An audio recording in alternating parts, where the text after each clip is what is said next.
Bam! Nailed it. Nailed what? Making this line up right. This is contributor appreciation, and I nailed that also, as opposed to the typical Patreon appreciation. I even nailed the Patreon after being corrected multiple times by my persnickety. I think that's the word. Persnickety? Persnickety? Is that how you pronounce it? I think so, yeah. Fastidious is another one. Subscribers. Welcome to the Contributor Appreciation Soapbox with Mrs. Thomas and myself as your two hosts.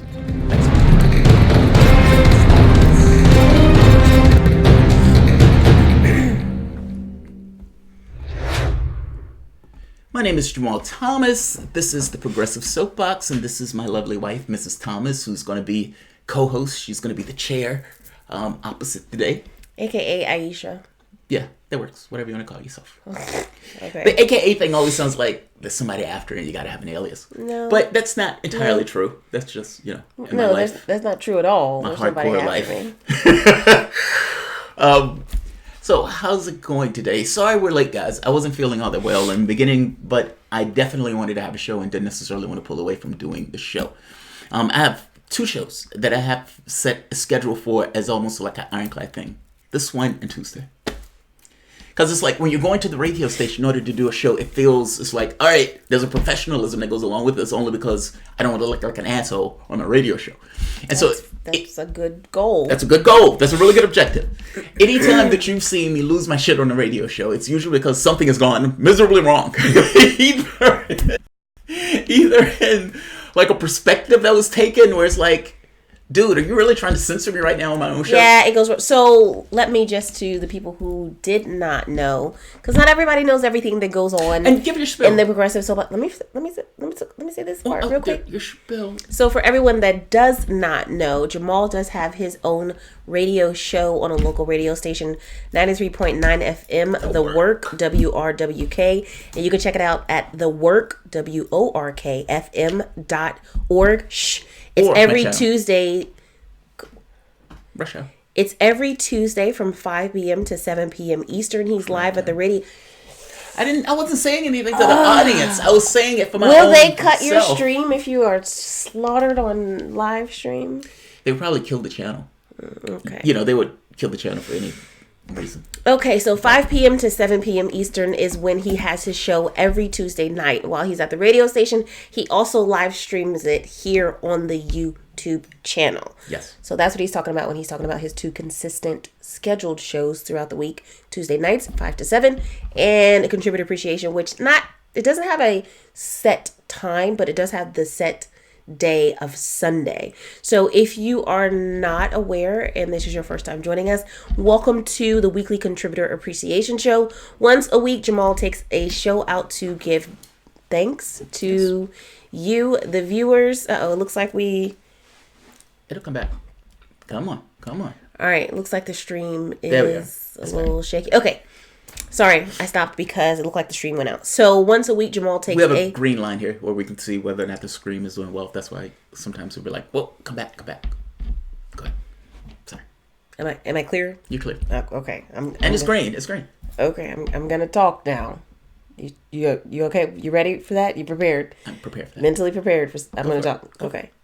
Smell me.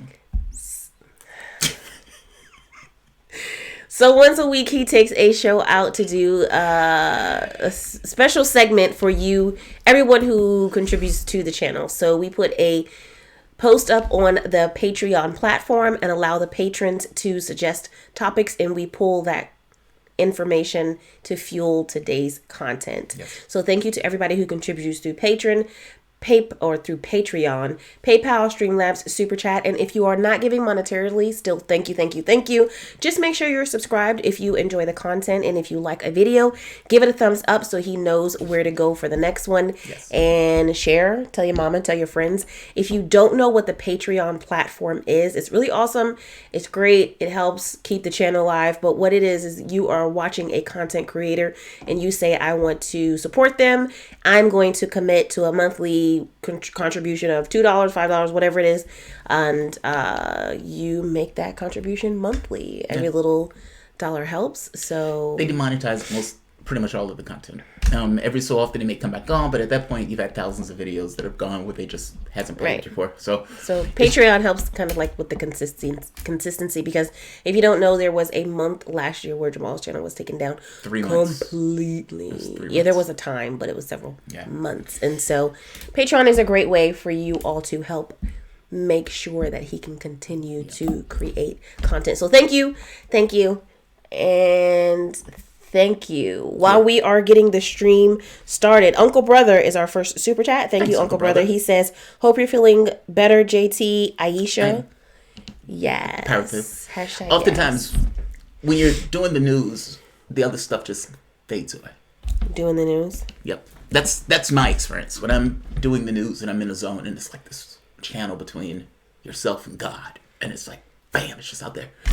And it's like all of these other ailments. You can have arthritis, you can have Ebola, and those things just fade away. I don't know if doing the news is going to counter. Okay. It does. I don't know about doing the news, but I know that like last week when I was kind of like under the weather, I had to teach a class, and I felt like crap beforehand. But as soon as I got back up there, I was like, yep. It's like you're in the zone. And then after it was over, I was like, it was like, what the hell happened? You get in the zone, man. It's almost like your focus gets narrowed down into that one very specific thing. And then this other stuff that's just kind of there kind of goes away. Especially when you enjoy what you're doing. When those monks go into the mountains and they take their clothes off and they're just there meditating. Just the man. Wait. I was only listening halfway because I was reading. When the monks take their clothes off? No, seriously. That's one of the techniques. They would go up into the mountains and they would take their clothes off and meditate. And the goal of it is to raise your body temperature so you don't necessarily die of frostbite in the mountains. Most human beings would die of frostbite. They are able to gain controls of typically autonomic functions and use it to bring Can somebody fact check that? You can totally fact check that. Please fact check that. If I am right, you need to give a donation of $10 $10 to this channel, because you're raising into question my awareness of this. It's a general awareness of it. It's information that is soaked in, but that is true. That's one of the tests that these guys do, or one of the techniques that these guys have. There are few. One of those things is monks going to a location and meditating to try to raise you can call it the energy level of like a location. Group meditation. I have heard of that before. But lowering the crime rate. Well, that's not naked at that point. I mean, they just rope when they're in the mountains in order to do this. But I'm just saying, when they're here, they would come into various locations, and you would find that the meditations will be able to bring down the crime rate in a particular area. I have heard of that. So, wait. And not just monks Wait. Just so we're clear. So, you would believe that meditation will have an effect on real-world phenomena. By the way, this is something I do believe. I mean, you can find that. Oh, people are saying that Jamal is right. Yes. I know. As a flat fact, Andrew Church says I've done it. Yeah. Thank you. Now I'm coughing again. Thank you. Wait. Rob R, thank you for the super chat. Rob R said, so if you're, we're just kind of getting situated as the show is about to start and giving people a chance to join us. So make sure you give it a thumbs up if you're excited to be here or something. Rob R says, what was the audio censorship story? Tell us, please. I think he's referring to when they took it down. So we were talking about Katie Hill. So the Katie Hill story, because I do all of my own shows. I make up what I want to talk about, all that stuff. When I do my radio show, this is what he's talking about, censorship. Like, I thought he was talking about when your channel got taken down. Oh, that's a good question. I don't know which one Rob you're talking about. Are you talking about when there was some there was some censorship on the radio? On the radio. Or when his channel went down last year? The channel went down. YouTube comes out and says, you copied somebody's content. I said, what content did I copy? Like, at least tell me. And they, just from a proclamation of sorts, take down the channel. Did they tell you the video specifically? Or I don't know. They just say you did something wrong and you copied somebody's content. Not just sampled, but copied. Now, I've never copied anybody's content. There's been content where I would sample, where I would take like a section of it and then talk about the section. We know what sample is. But not copied. Copied was nonsense. But that didn't matter. I mean, this happened twice. Oh, okay, so... And the first time they got rid of the copyright strike, they was like, okay, fair enough, and they got rid of it. The second time, they didn't get rid of it. Okay, so also, Rob R did clarify. If you didn't know, I am looking at my phone to keep a track of your chats here in the super chat in the chats. Yeah. Rob R did clarify. He said he meant the radio censorship. Right. Yeah, so you were right. My bad. So I set up my own shows. I do my own channel. It's the same thing. I changed this show in order to work for radio. Like if I was doing segments and those type of things. I was covering the Katie Hill one, where Katie Hill resigned because of the sex shaming and so forth. Shenanigans. And I starred into it, and Ron and I have a different point of view on some of the stuff, especially from the politics of it. And it made me a little bit more spiteful in going after him and other stories where he... And this is somebody that works on the... Yeah, he doesn't really work on the show, but he's kind of like the engineer for the show. Yeah, he's the engineer for the show. And I get into the story, and I'm explaining what was wrong with the Katie Hill stuff. Like, this, they were sex shaming her. They were showing these videos. They were taking naked bomb photos. He was like... Now, he's not saying it. He's just doing this. And at some point, I'm like, what are you saying? You don't want me to talk about this? And he says, yes, I think the audience got an impression. Well, no, I don't think the audience got an impression, which is why I'm trying to explain the story. And at that point, it became a dragging him onto the radio show in order to effectively go after him on trying to stop me from doing this story because I didn't think there was anything wrong with the way I was doing the story. This evolved into him, and there's this backstory, because during the hour he says, somebody complained that we talk about Trump too much. And I'm like, this is my channel. I can talk about whatever I want. I don't claim to have any allegiances to Trump, so I don't, what do I care about that? But then he goes, and when I say something comes up about Trump, and he says something like, yeah, that guy's working with the Russians. Now, this sets me off. This sets me off for a few points. Because when people say that, I know that these people are just Democrats and they're just saying this, and I hate this narrative, this Trump and Russia narrative. Not to mention, you just told me that somebody complained about the Trump stuff. We're hitting Trump too much on this channel. And then you're hitting him on this very particular point. And I raked him over the coals. It was painful to watch. I was asking him essentially, look, why do you think that? What about the missile treaties? When Trump pulled out of those treaties, you think it was beneficial or not beneficial to Russia? What about Venezuela, when he's trying to topple the government of Venezuela? What about Syria? Wait. And then even back to the censorship, he was like, well, what if I said this? Or what if I said that? Well, is that too much? And then he was well, we want to make it a radio station where if kids are listening to it, won't be so offensive. So should I be doing a radio show for kids? What about homosexuality? If you have a couple that is two men, don't you have to explain that to the kids? Is that too much to bring up? Are you really going to say to me that homosexuality is too much for kids to understand? Like, where's your line? And have you thought about where this line was? And, people being a throuple. Are kids really listening to a 5 p.m. drive time show? And if so, I gotta be honest. I gave no credence to that. It's my show or it's not my show. And to me, it was this thing of, you're intruding upon me doing my show. It's my show. Either it's mine or it's not. It's an absolute. And I felt some kind of way because I was like, oh God, I was being a bit of a dick to him intentionally. And I started thinking, well, why was I being a dick to him? And I think the feeling, or the strongest feeling came in, you're telling me how I'm supposed to run my show. You're censoring me on my own show. On my own show. I took issue with it. Not to mention, I wasn't saying anything wrong.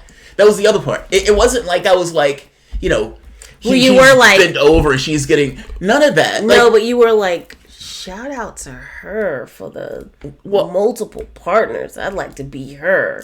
I don't think I said I'd like to be her. I think what I said was, no, that wasn't the gist. No, what I said was, and what I've always said, I appreciate people who can live outside the norms of cultural tradition.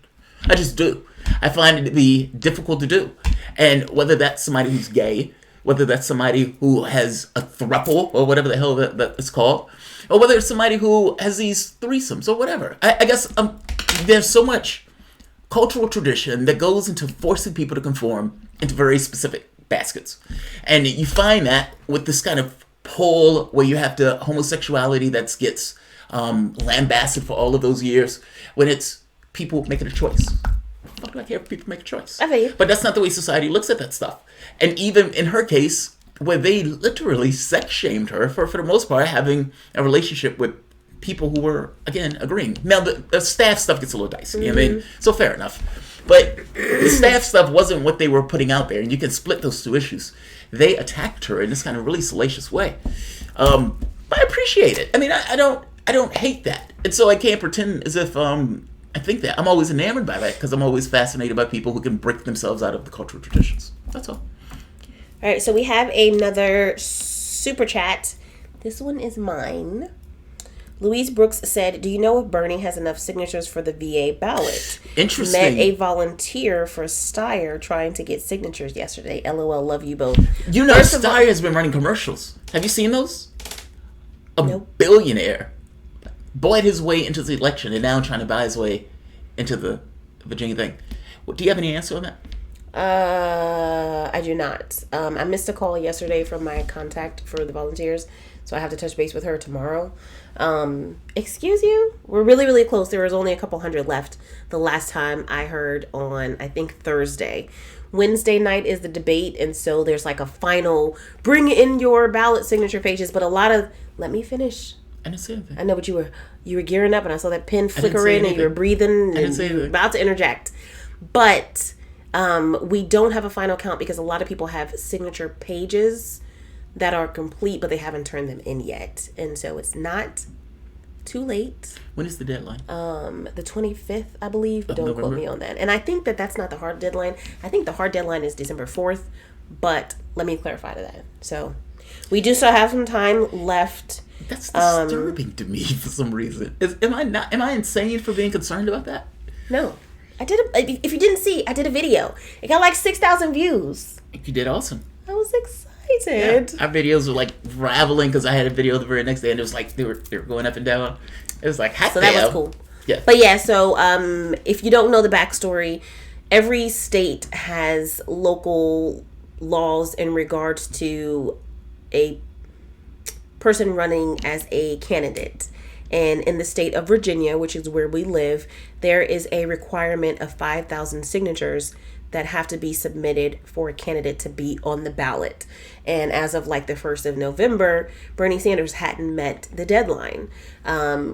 We had like 5,000, but we actually shoot for 10,000 because of all the things that can go wrong with the political process. Mm-hmm. And so it was kind of like this mad dash to try to get everything in. And people were saying, does the campaign know? Does the campaign know? Campaign does know. One of the meetings that we went to, there were people from the campaign there showing you how to do it. But the problem is that all of the volunteers need to be reached. There was, of course, when Bernie first did it. Well, there's a whole big video. I don't want to do I don't want to do the whole thing on it, but check out the video about this. We'll put the video below. Close.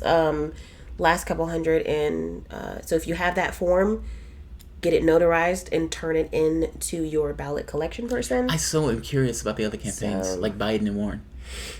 I really am curious, but nevertheless, he'll get it done. He better get it done.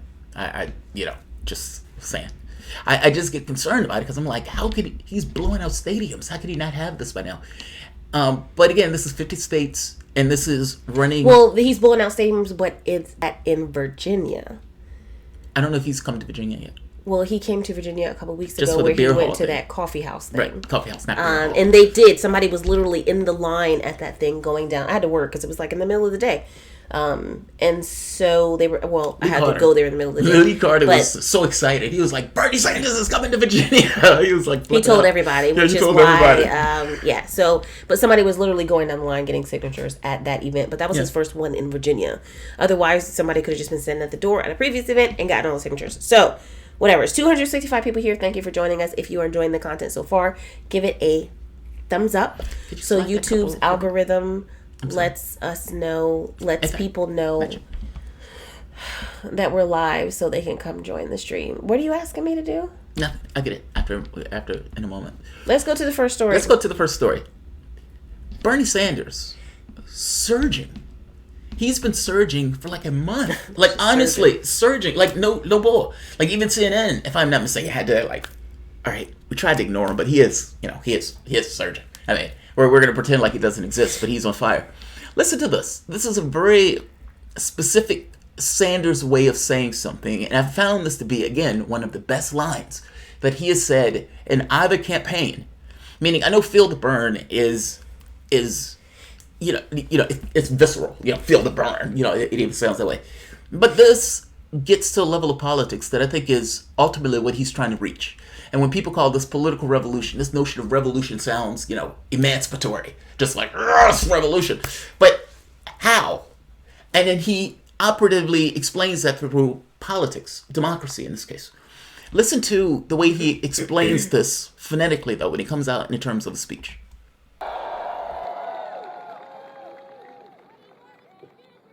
And today, we say loudly and proudly that it is the women of this country who have the right to control their own bodies, not the politicians.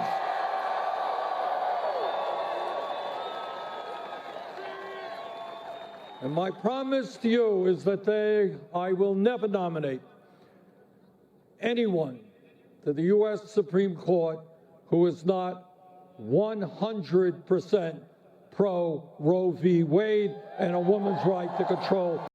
Insanity of providing hundreds of billions in tax breaks and subsidies to the fossil fuel industry. And in my view, we do not have to spend more than the next 10 nations. We have different ethnicities.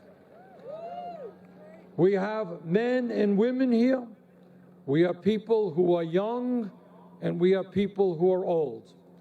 We are a reflection of the diversity and the strength of the movement that we have built.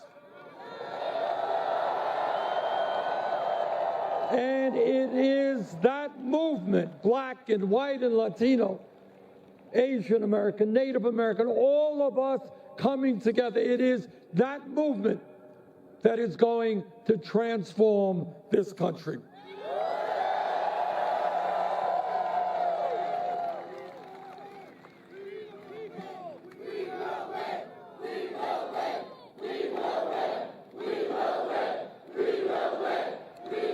Now let me just tell you what you already know. And that our opponents, whether it is the Republican establishment, Democratic establishment, whether it is Wall Street, the insurance companies, drug companies, fossil fuel industry, military industrial complex, prison industrial complex, the whole damn 1%. They're not going to give up their wealth and their power without a fight. And the question that we have got to answer together is, are we prepared to stand up to them and transform this country?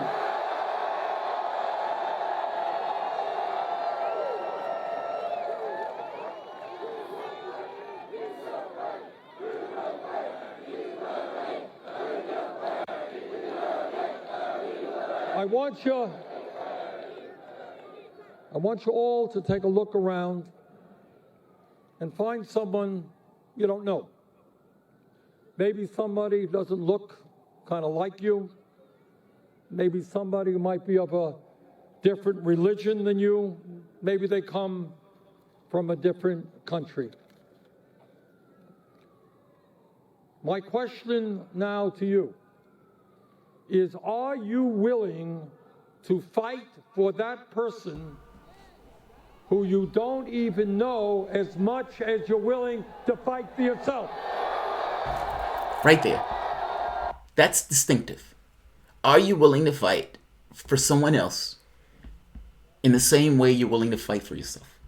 Because that takes politics from this level of just everybody is in their own specific boxes. This person is black, this person is white, this person is transgender, this person is this class, this person, all of these very specific things. When you're really thinking about it, the largest class distribution is class. The number of people in the country who are barely making ends meet, or who, for the very least, don't believe their ends are being seen to. Meaning, accepts that the society is rigged, accepts that they're being screwed over, accepts that their job is being kicked overseas, accepts that the money is being kicked to the top, accepts that there's a huge amount of income disparity, and accepts that the politicians who are supposed to be representing their interests are not. Right. They get it. Even if they can't articulate exactly how, they get those things. Especially if their own needs have gotten that much tighter and that much more difficult. I mean, for fuck's sake, the majority of the country don't have $500 in the bank. Think about that. Now, as a software engineer, I remember being raised, and my mom was always poor. Like, she was always in difficulties, borrowing from this person to pay that person, etc. And so it was always a situation of, to some degree, difficulty and constraint. I remember my dad, I think he was making like $40,000 a year. It was like, oh my God, I can't believe you're making that much money. And then the first software job I get is $40,000. Like, it's a disparity. It's like the people who you interact with when you're in software or something like that, they're in a bubble. And many of them don't get Sanders at all. They don't get him. In their heads, they would be like, well, I like Obama because he put through this little program that helps these 3 people with school. And it's like, are you shitting me? And you point out to them, Obama gave 95% of the income gains to the top 1%. Yeah. So you're telling me this little program compensates for all of the wealth that he allows to be redistributed to the top? Yes. Because for them, it doesn't apply. They're good. It's not necessarily that they're, balling, but they have more than $500 in the bank. And for the most part, their jobs are relatively stable. And if they lose one, they can get another one in the same thing. I mean, I have people even now sending me emails for software jobs. It's a different world. And because it's a different world, they don't entirely get it. There's some people who are empathetic enough, who lived a particular way, who gets it from flesh to bone, and is insulated from that particular bubble. But many others don't. And the sad part about it is, because they are oriented so much either around their career or around their jobs, when they're at a company and the company says, all right, we need you to create a device that would allow us to get rid of, let's say, 10 of these people, and we're going to attach that to a program so when people get involved, they're not even going to know that they're signing up for it. They're just going to be automatically in because we need to make a profit off of this system that we know nobody wants. And they would say, okay, doing my job. They're oriented to the company, not to the wider public itself. The goal of this is to make profit. The goal of this is not these kind of interconnections things. Sanders' point is, look, you're going to have all sorts of people who don't look like you. Like, look, when I was at the Sanders thing, there is a feeling that runs through that place. Like, I don't know many of the people that are around me, but I do know that all of us are on board for Medicare for all. I know that much. I know all of us want to expand college for free. I know all of us want to get rid of student debt. Yeah. Common interests across the board. Black, white, gay, straight, trans, whatever. Across the board. We're on the same page. That is an electric feeling. It's hard to get that across. It's a religious experience. It's almost like if you're, when we went to see the Pope, when we went there and then the Pope comes out, and all of these people just shut up and just orient to the top. And, I think this religion stuff is nonsense, but at the same token, I do get it in that moment of like, oh wow, this is pretty heady. Yeah. It's pretty heady. But guess who else is also on this kick now? Guess who else is on this kick? In public kick. Listen to the do turn around and love somebody love like you're gonna neighbor. fight for somebody like yourself. I mean, that really does almost sound like love your neighbor in a political space. Mm-hmm. Fucking love that. I fucking love that. Guess who else is on this kick? Oh, that God. we pick up those fights as our own. That we pick up the fight over immigration, whether we're immigrants or not. That we pick up the fight on how our children are losing out in public education, whether we have children in public education or not. That we pick up these fights. That we pick up the importance of protecting our pensions, whether we have a pension, whether we're decades away from a pension. She has taken the essence. She's aped his speech.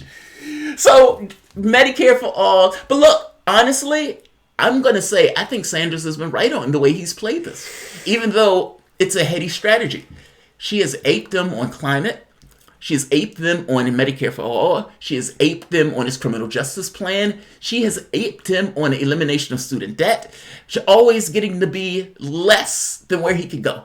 A cuddlier version of Sanders, where people can say, She's a woman. She has a vagina. She's younger. I'll take her. Close enough. Yeah, both of them are septuagenarians or whatever they call it, but close enough. And she's even gotten to the point of, all right, what if the speech can we strip? Can we strip the speech too? It's like ripping a car and even taking the hubcaps. So fair enough. You do you, boo. You're doing what you're supposed to do. You're trying to win, and you're trying to win by aping this other guy. Here's the catch. Here's the catch. You can only go so far, right? I mean, Sanders calls himself a socialist. So when Sanders says, yes, I want Medicare for all, I am going to increase wages increase taxes in order to pay for it, but the people are going to get a massive tax increase. The public looks at him, the guy says he's a socialist. That sounds about right for a socialist to say. And he's credible with it. He means it. He's a true believer.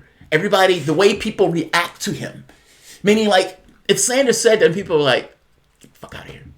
But they don't. They look at this as like, yeah! No, I mean, his adversaries find him to be an existential threat.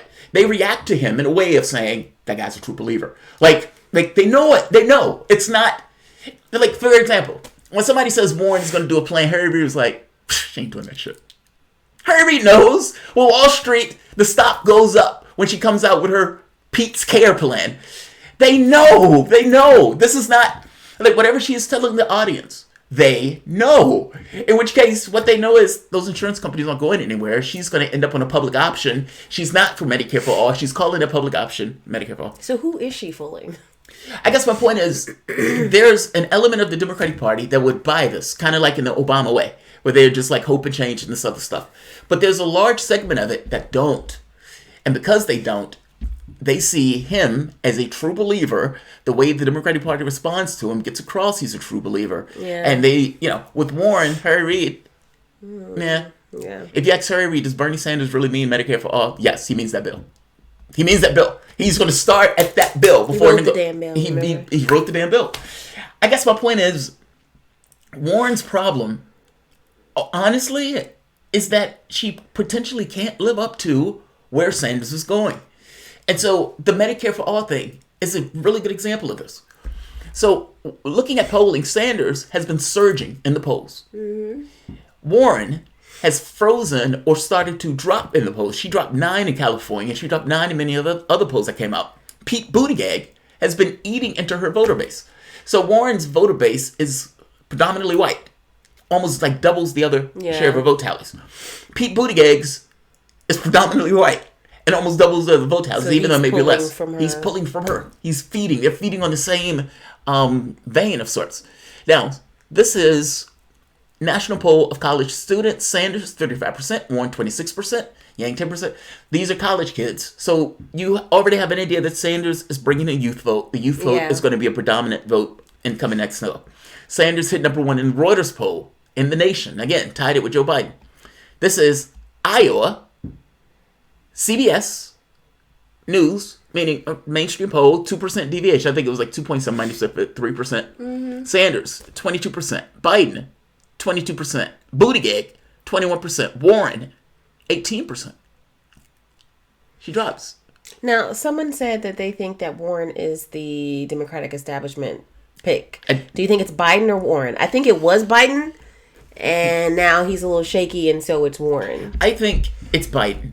Okay. But I think Warren is there to hit Sanders in the knees. That's what I think.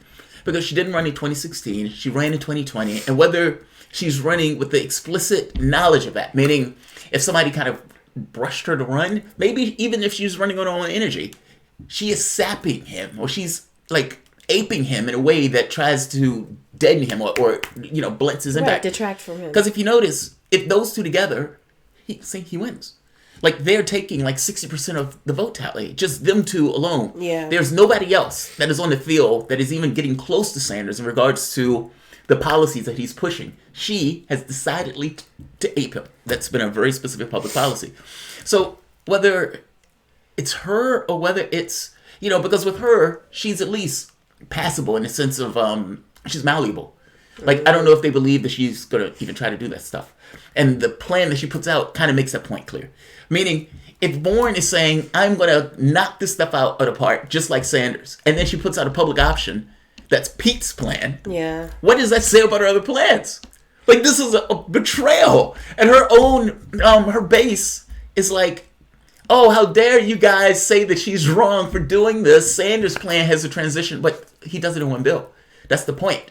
Like, you're not going to get 2 bites at the apple. Yeah. And she's intentionally breaking this up for a secondary Congress on top of that, meaning... There's no way. The mandate Congress.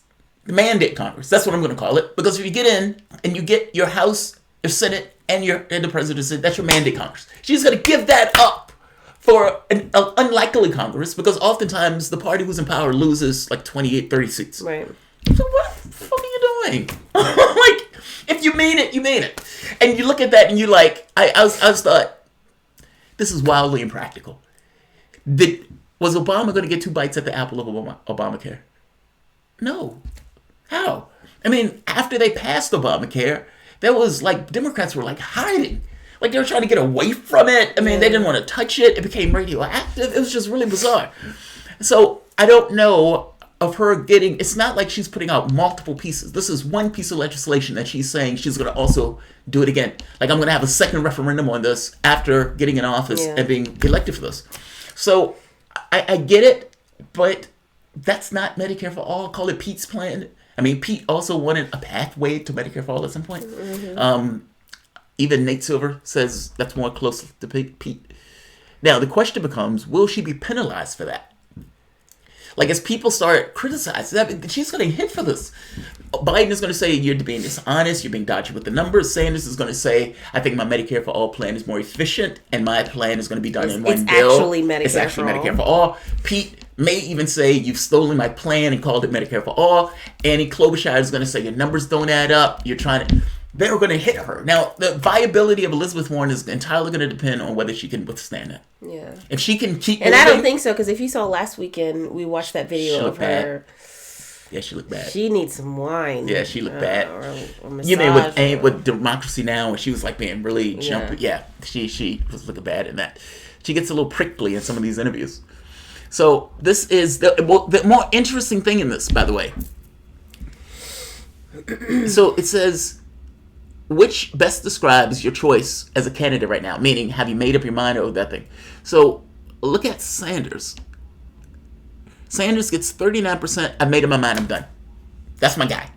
But look at everyone else. This one is Biden, 25%. Buttigieg, 20%. Warren, 24%. The people who are supporting Sanders are like, yes, I've made up my mind, by almost a factor of 20%. Isn't that awesome? And that's consistent, by the way. We serious about it. We're serious. When you look at poll after poll after poll in various states, the higher percentage of people says, yes, I'm fired up. I'm done. I was done in 2016. Yeah. They go to Sanders. And the other typically go to Biden in the sense of, I don't need to look anywhere else. I got my guy. Like, Biden got 25%. Yeah. Warren gets 24. All right, here's another one. I probably made up my mind. So that's when you get Biden for 63%. Yeah, maybe somebody might come up, but more likely than not, I'm done. Sanders, 57%. So between probably and I am absolutely, totally clear, Sanders gets like 80%, almost 90% on this case. I probably made up my mind. Buttigieg gets 60, Warren 60. So Warren, that's funny. Look at the last one. I'll almost certainly end up changing my mind. 10%. 6% of the people... No, I'll almost certainly, that very last 6%, one, yeah. Question number 10 for Warren, the amount of people that said I'll almost certainly end up changing my mind 16%. is 6. So the people who are thinking that they're going to end up changing their mind from Warren is 16%. 16. And right here for Buttigieg, 19%. But that's funny. I almost certainly would end up changing my mind. She's the only one that has a real percentage there of 6%. Yeah, you're right. Because Sanders has 0. And this guy... Biden only has 12. Yeah. That's interesting. That's a good catch. All right, who would your second choice be? Warren. 24%. Sanders is after Warren. Now, here's the fascinating part. And this is the part that I've said is the trend is consistent.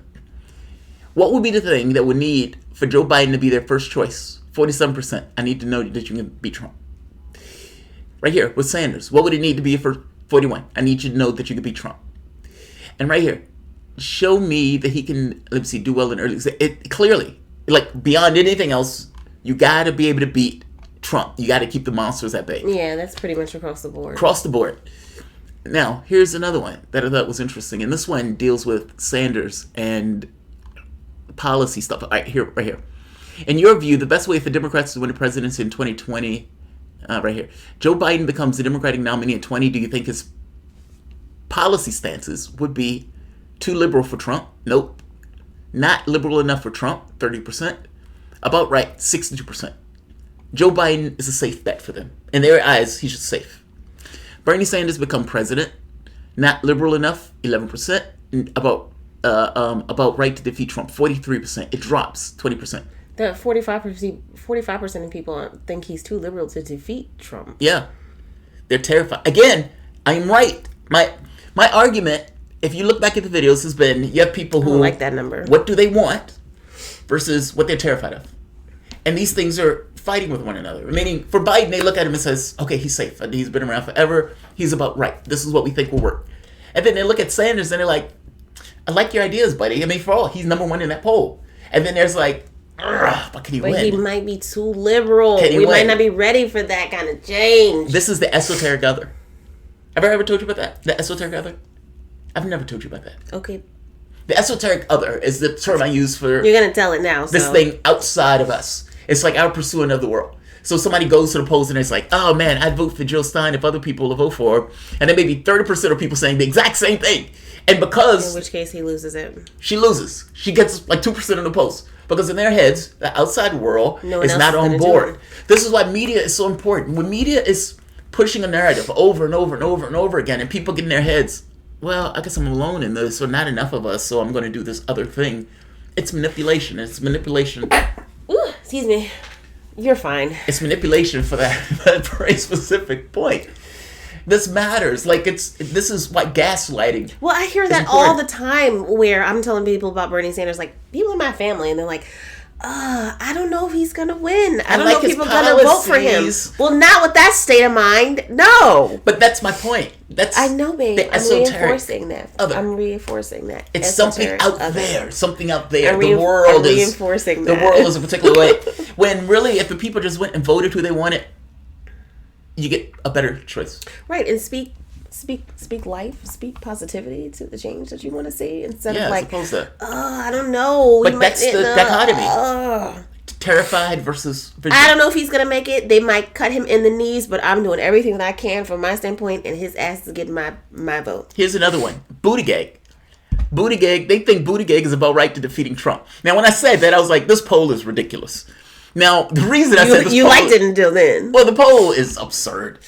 Buttigieg has about as much black support as Donald Trump, if he has that much. And they're supposed to, this is Iowa, this is a predominantly white state. So in their heads, they're like, yeah, this guy's about right. These limousine liberals, This guy's about right. Missing the point that he can't get the black vote. He can't get the black vote. If you can't get the black vote, you can't even get out of the Democratic primary. I don't even know why that question is there until Buttigieg gets more than 2% of a black vote. I'm just saying. They keep trying to make Buttigieg like he's a thing. He's going to have to get more than just, Elizabeth Warren. Well, them two are feeding off of each other. So, I guess you can say it in those terms. Elizabeth Warren becomes a Democratic nomination. Here we are. Same dichotomy. 43. We think she's too liberal, or we think she's just right. Isn't that fascinating? Where'd you get this? The CBS poll? This is CBS. This is a real poll. Here's another real interesting one. Which of these qualities do you think best describe Joe Biden? Exciting. Safe. That I knew that before I even looked at the damn percentage. Safe. Now, how about this? What do you think? That's Sanders. Safe, 24%. Risky, 46%. Down to earth, 43%. I like that. Here's the thing with Warren. No, this is Buttigieg. But let's go with Warren. Risky. So the progressives, not real, but the progressives are still risky. Now, let's think about that for a moment. Hillary Clinton would have came up on this poll as safe. Down to earth. I don't know about that part. But she would have came up as safe. And she would have lost. All of these Democrats thought Hillary Clinton was a safe choice in that election. And everybody, for the most part, realizes that Sanders would have won. And despite that, what I mean by propaganda, they've been indoctrinated with the belief system that you can only have incrementalism. Missing the point that loss, she lost to reality show hosts. And they're still saying to themselves, yeah, we got to go with the dumber version of Hillary Clinton. Joe Biden. And then you have all these billionaires freaking out, like losing their shit, getting into the race. Deval Patrick gets into the race. Bloomberg gets into the race. Do you think there's a clamoring for either of those two to get into the race? Who's pushing those two into the race? Isn't that interesting? They're billionaire friends. This is going into the second story. This is ripping the mask off the Democratic Party. Okay, before we move on to that, I have a couple super chats. We have to get caught up. My bad. Got a little excited. I was going in. Reading the CBS poll. Doing the news, yo. So go ahead and pull up what you got to pull up, but let me read this. So Jason from Detroit says, I respect your consistency. Thanks, man. We do have another one. It's a little ways down here. I had to stream all the way back up to get Jason from Detroit. Marcus Will says, Bernie 2020, the revolution that relies on Biden. Relies on Biden? What does that mean? The revolution that relies on Biden. That's a question mark. Oh, because for him to fail or him to collapse? Well, the thing is, I think the reason that these billionaires are getting into the race is because they don't think Biden can carry the load. I honestly think they think Biden is flaming out. Now, the catch becomes, in the same way Buttigieg is eating into Warren, Bloomberg is eating into Biden. Bloomberg comes into the race in the Reuters poll, takes 3 points right off the bat. Biden drops like back 3 or 4. Ends up in a tie with Sanders. They're panic. Oh, I love it. But it rips the mask off the Democratic Party. It really does. I mean, think about it for a moment. The public itself is very definitively telling you, we want this. By 60%, the public says we want either what she's handing or what they are handing. And what does the party do? The party says, oh my God, we can't have that. Either they don't believe Warren and Buttigieg can beat Trump, and Sanders is just not on the table. Like they even have anti-Sanders meetings, those type of things. Yeah. And so then you have Deval Patrick, essentially a nobody, or somebody who used to work for Bain Capital in AmeriQuest, essentially a banker or a lawyer for a banker, gets in, which, again, I don't know who's clamoring for him, but clearly there are people who are in their bubble who are saying, dude, you need to get in the race. Dude, somebody you need to needs get in the to race. do something. Somebody needs to do something. Bloomberg sees Sanders surging. He says, oh my God, I need to do this. I need to hold the line for who? For the billionaire class. So Jeff Bezos pushes him to get into the race. Jeff Bezos, no longer the world's richest man, mind you, loses that to Bill Gates. Bill Gates has $110 billion, despite the fact that Bill Gates supposedly has just been giving his money away after he stopped working. And now he's richer than he was before. Yeah. Okay, really quick. So Marcus Will did clarify. He says he means Biden will call out Warren, but Sanders won't. When he says the revolution by Biden. I see. Sanders is not because Biden essentially will attack Warren when Sanders won't do it. But see, this may be changing because Warren has deviated. Like, if Sanders would be crazy to call what Warren is putting out as Medicare for All. And he is early on has already come out saying, well, look, I am putting out Medicare for all in one bill. Yeah. I'm not doing so. He may make this policy discussion. That's why I thought she fucked up on this royally. I mean, if you're going to do it, just say I'm for Medicare for all. Then once you get out of the primary, then deviate and say, okay, this new plan is Medicare for all. I'm going to do it in 2 pieces. But she should have never deviated. Like, creating the deviation allows Sanders to have a policy discussion with you, which they are going to use to hit you over the head because they're going to say, he's being honest and you're not. He's being honest, you're not. This is the worst case scenario for her. Yeah. I could be wrong. Maybe I'm wrong. But the way I look at it as what are the areas where you could be attacked? And what are the legitimate areas you could be attacked? The legitimate areas are worse because those things can bite that much more as opposed to just pitting any shit that people bring up. These are legitimate policy discussions. I mean, this is a major, major issue in regards to healthcare. And they are taking this perspective of, do you agree with Sanders or not? Warren has said, I'm with Sanders. Yeah. And now she's not with Sanders. And so people are like, well, this isn't Medicare for all. This is Pete's plan. Yeah. Why are you saying this is Medicare for all? And she's like, my transition is to get with Medicare for all. I asked one of the reporters, I said, if you get the opportunity, please ask Warren, what do you say to the critics who say that this is wildly impractical in order to do in 2 years, in 3 years, and ultimately you just wanted a public option but wanted to run on Medicare for all? What do you say to those people who said this is pretty much impossible to get done in 3 years? That's what I want to know. And why are you Sorry. That's massively unprofessional my to bad. do that sneeze. Just saying, yo. Massively unprofessional. Allergies, man. Okay, so people are having a conversation. That or reporter what? got shot in the face with tear gas and she kept doing the news. Just Okay, Kevin said Bernie just has to keep doing his thing and these clowns will fall apart around him. And maybe that's it. Because I look at this stuff as piling up wins. And maybe his strategy is, I need to win this. If I attack her, it only hurts me to attack her. So I am just going to go out here to the left. And if she follows me and apes me, and she is credibly doing this, then fair enough. And if I lose on that, fair enough. But if she falls apart, she falls apart. Yeah. Like maybe that's the way he's going about it. All right, somebody said pull up Streamlabs, and I'm going to read this other one. Marcus the Villain says he thinks Warren is going to implode in the next debate. I agree. I think too. I think everybody's going to be coming for her. I will be shocked if she insurance announcement. Yeah, I would be shocked if she holds up because she done two big things. If you remember, she put out her payment plan for Medicare for All, which people hit immediately, and then she put out this transition plan. Yeah. It's a pony trying to buy a unicorn at a swap meet in Harlem. Is it 17th? Oh, Jesus. Okay. I hate Warren's gosh golly willikers naive granny caricature. She's used to shield herself and dodge questions. It worked when Cenk asked her about the 2016 primary, but not when Ann Goodman was asking her about the basic question. Yes. Amy Goodman, yeah. Amy Goodman, yeah. Amy Goodman. And it was a fair question. I don't, like, she got really animated about that. Yeah. I'm just a player in this game. Yeah. When she was walking away. She doesn't deal with the attacks well. And but so nobody ever follows up like talking about. Like for example, it's like, hey, how do you match your progressive bona fides with voting for Trump's military budget that was bloated? Oh, so you asked me if we should cut the military budget? No, that's not what I asked you. But nobody ever does that. Nobody ever says, no, that's not what I asked you. They just kind of let her go into this large, this whirly thing. And she says, the military budget is corrupted, blah, blah, blah. And Emma never says, so wait, you voted for a corrupt military budget? Why did you do that? Like, it's just, she's allowed to walk her way out of this stuff. Go back to the poll for me.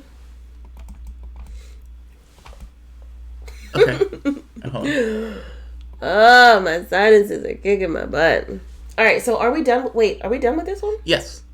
Yeah. Oh, I thought we had something else on there. All right, hold on.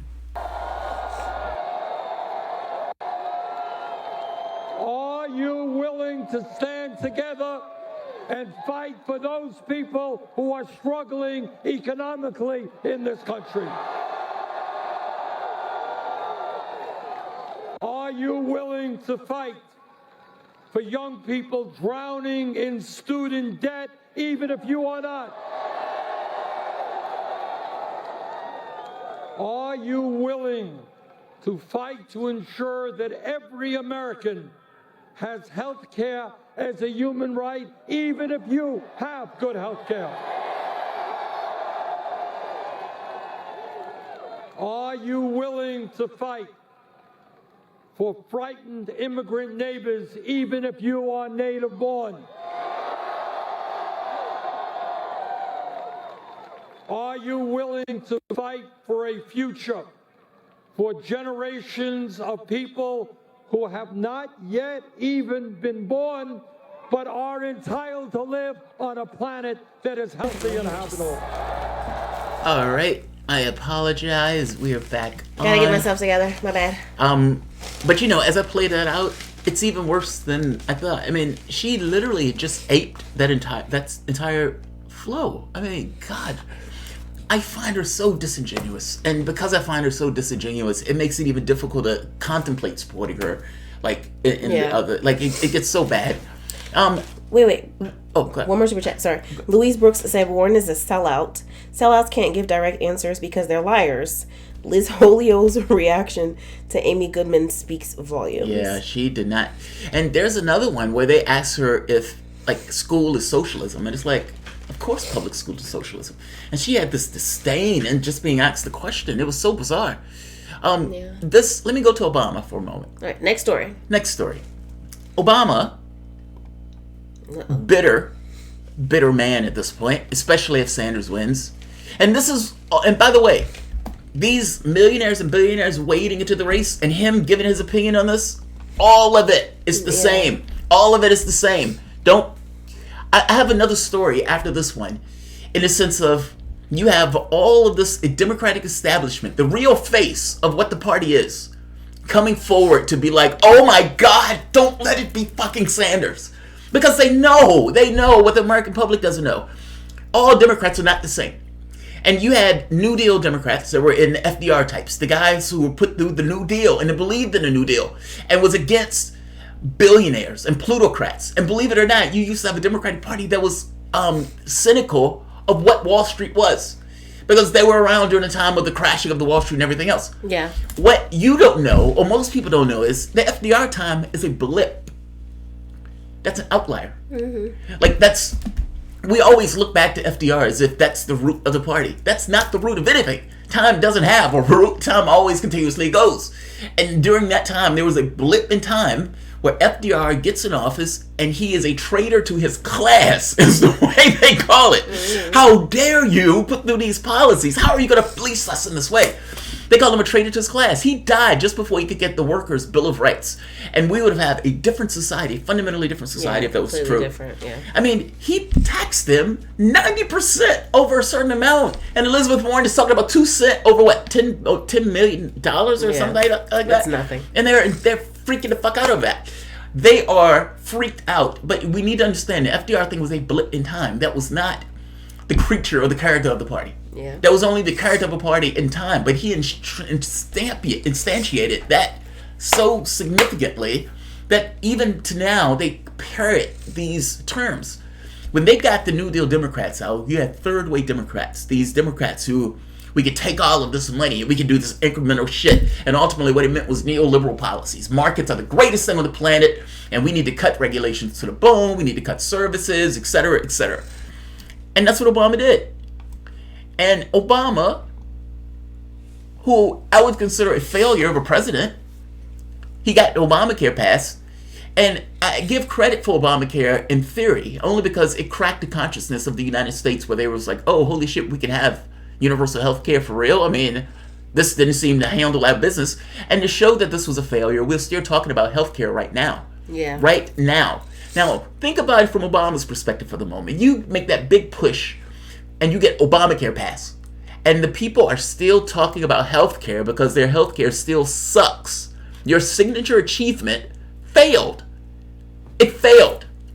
Now, all of these people are like, we're going to fix up Obamacare. We're going to fix up Obamacare. Why? They just want to make Obama feel better in this case. Meaning, it's like, there's some people who really like Obama and they don't want to admit that he failed. Right. They want to placate. Obama comes out and he says, he warns of the dangers of listening to certain left-leaning Twitter feeds or activist wing of our party. Or the activist wing of our party. He means Sanders. And that might not even mean Sanders. That may just mean Warren, because many of them don't even consider Sanders a Democrat. Even as we push the envelope and we are bold in our vision, we also need to be rooted into reality. Just to be clear, this is a man that ran from pillar to post screaming about hope and change. What does that mean to you? What does these euphoric ideas of hope and change mean to you? They don't mean anything. I was going to say nothing. They don't mean anything. And however, that did not stop him from using that euphoric, emancipatory rhetoric of hope and change. And people vote for him thinking that's what they're going to get. Missing the point that hope and change is specific to the individual. What it means is fudgy. It doesn't mean anything politically in those terms. Flexibility. Not just flexibility, it literally doesn't mean anything. And that president who gets in office, I want to talk about this in 2 terms. What are you looking? Oh, can I read a couple super chats? Wait, are you looking for something? I was looking for something, but I want to talk about this in 2 terms. That president who screamed hope and change gets in office, and WikiLeaks exposes that while he's talking about the banks and while he's talking about hope and change, Citigroup had chose his staff. Right. I remember that. I do remember that. Now, I've always argued to you that people are policy, that you can tell the policies that a person is going to enact based on the people that they put in those roles. And so Citigroup choosing his staff gets across that he is fucking you over right off the bat. Meaning, he didn't mean any of the hope and change stuff. When he got in office, he put the bankers in charge. Obama gets in office and he throws his body to protect the bankers. He says, I am standing between you and the pitchforks. Thomas Frank makes the point that the banks thought, oh my God, we're going to get slapped on the knuckles. And Obama gets in and says, I am between you and the pitchforks. And he backed the banks. Why homeowners went bust. Yeah. The perspective of Obama in this case, he could have given that money to the homeowners, meaning he could have made the homeowners whole, in which case they would have been able to pay off the banks, in which case, but he didn't do that. Bail out the banks. Moral hazard. But the moral hazard was only for the individuals that are involved into a process where they were being fucked over on fraud and not the bankers that was doing the fraud. They gave him a pass on that. Yeah. They gave him a pass on that. Then you have the situation where at the end of his presidency, the man who screamed hope and change, 95% of the jobs created were part-time or contract, meaning essentially little to nothing. Yeah. And even beyond that point, 95% of the income gains went to the top 1%. Think about that for the moment. The man who is wading into this policies, who's wading into this election, hey, don't go too far to the left, made damn certain he didn't go far at all. Yeah. And you're choosing a Mitt Romney healthcare plan that is falling apart at the seams. We're still talking about healthcare. Do you honestly think we'd be talking about Obamacare or Medicare for all if Obamacare worked and did the job? No, we wouldn't. The fact that Medicare for all is of a talking point is only because of the failure of Obama's policy that has his name attached to it. That has to burn. That's a burn. 95% of the income gains go to the top 1% on a president that ran on a platform of hope and change. The indignity. How do you show your face like this? How do you show your face like this? Well, How? He felt like it was How? necessary for him to get in and say this. Because he's been pretty quiet up until now. All of these guys, but that's kind of my point. The oligarchs are freaking out. And it's showing the mask of the Democratic Party that all of these people are now coming out. Obama's like, somebody's like, dude, you got to say something. You got to say something. That socialist is almost winning. Well, that's what I'm saying. It's pretty evident where his priorities lie. Yes. Because before now, you haven't really had anything to say. But this is urgent. This is urgent. Don't go too far to the left. Don't go too far. Let's not get drastic. Right. Don't go too far. Don't get crazy. Don't get crazy, guys. We want some things to happen, but let's keep it cool. And let's just be clear. This wasn't just a massive failure on the Democratic Party front, on the domestic front. Also, foreign policy. Yeah. He failed. To put it in perspective, when Trump got in office, Trump killed a CIA program that was essentially trying to take down the Assad government in Syria. They spent billions giving money to weapons, resources, to terrorists to try to knock down the government of Assad. That's what they were literally giving money for. When Trump comes in and he says, we were engaged in a regime change war that killed 500,000 people, Trump is right. That's true. All of that is on his conscience. And they would be like, hey, we don't have any crimes that we committed. Look at that Trump administration. No, because nobody cared about your crimes. 500,000 lives have been extinguished because Obama wanted to play, geopolitical person in that region of the world. And to make this worse, not just there, also, this, also, the kill list. Do you remember the kill list? I do. When he killed an American? Yes. He murdered an American that. and his kid. And he made the argument that, look, we can do this because we can have jurisprudence under the executive branch. And I was like, what the fuck? At the time, I was even a person who was for Obama, and I was like, that doesn't make sense. That seems a little shady. How do you do that? Can Trump do that? Can Trump just say, I can murder people and I can put it, we don't need to go through the judicial branch in order to kill people? Nobody cared. Nobody cared in the least. And Obama was able to do that. And to make it worse, Libya. We were funding terrorists in Libya. We were doing that. And then we turned around and said, look, Gaddafi is trying to murder his own people. Well, Gaddafi was trying to fight the terrorists that we were backing in this. This is mainstream media sources bear this out. So this isn't something that's profound. Right. Mainstream media doesn't touch it. I know what you're talking about. But the other one does. What are you looking for? 95. Right there. Here's another one. Yeah, these two. Right here. I want to source my stuff. Obama authorized the secret help for Libyan rebels. Now, understand what happened, right? Obama doesn't tell you that he's doing this in a clandestine way. And you have immediately, on an overt level, they say, look, Gaddafi is about to murder his people. We need to have humanitarian bombs to help his people. Humanitarian bombs. Missing those bombs, those are the bombs that they tell us that dance around, they don't hit good people, they don't hit bad people. That's what they tell the public. Obama authorized this. The public didn't know. What the public was told on an overt level was, Gaddafi's trying to kill his people, we're trying to get involved. What Gaddafi was fighting were the terrorists, the rebels, who we were backing in this, knocking down Gaddafi's compound where they went in and murdered him. You know who knew about this campaign? Hillary Clinton knew damn sure that this was taking place. Meaning when she says, we came, we saw, they died, she knew that they were funding terrorists to go after him. Thousands of people died in this. Thousands, tens of thousands. They're roving gangs. And to even make matters worse, 90% of the people that we killed in many of those drone strikes were civilians. I mean, come on, let's be honest. When I'm talking to a black relative and they're telling me how awesome Obama is, that's not a conversation they want to have.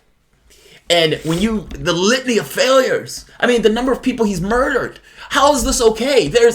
How do you let a president off for doing this? 500,000 lives. George Bush might have been responsible for 1 million people dead, but Obama gets there halfway. When you're telling me this party, for the most part, is just two wings of the exact same party, the Republican and Democrats. This is why.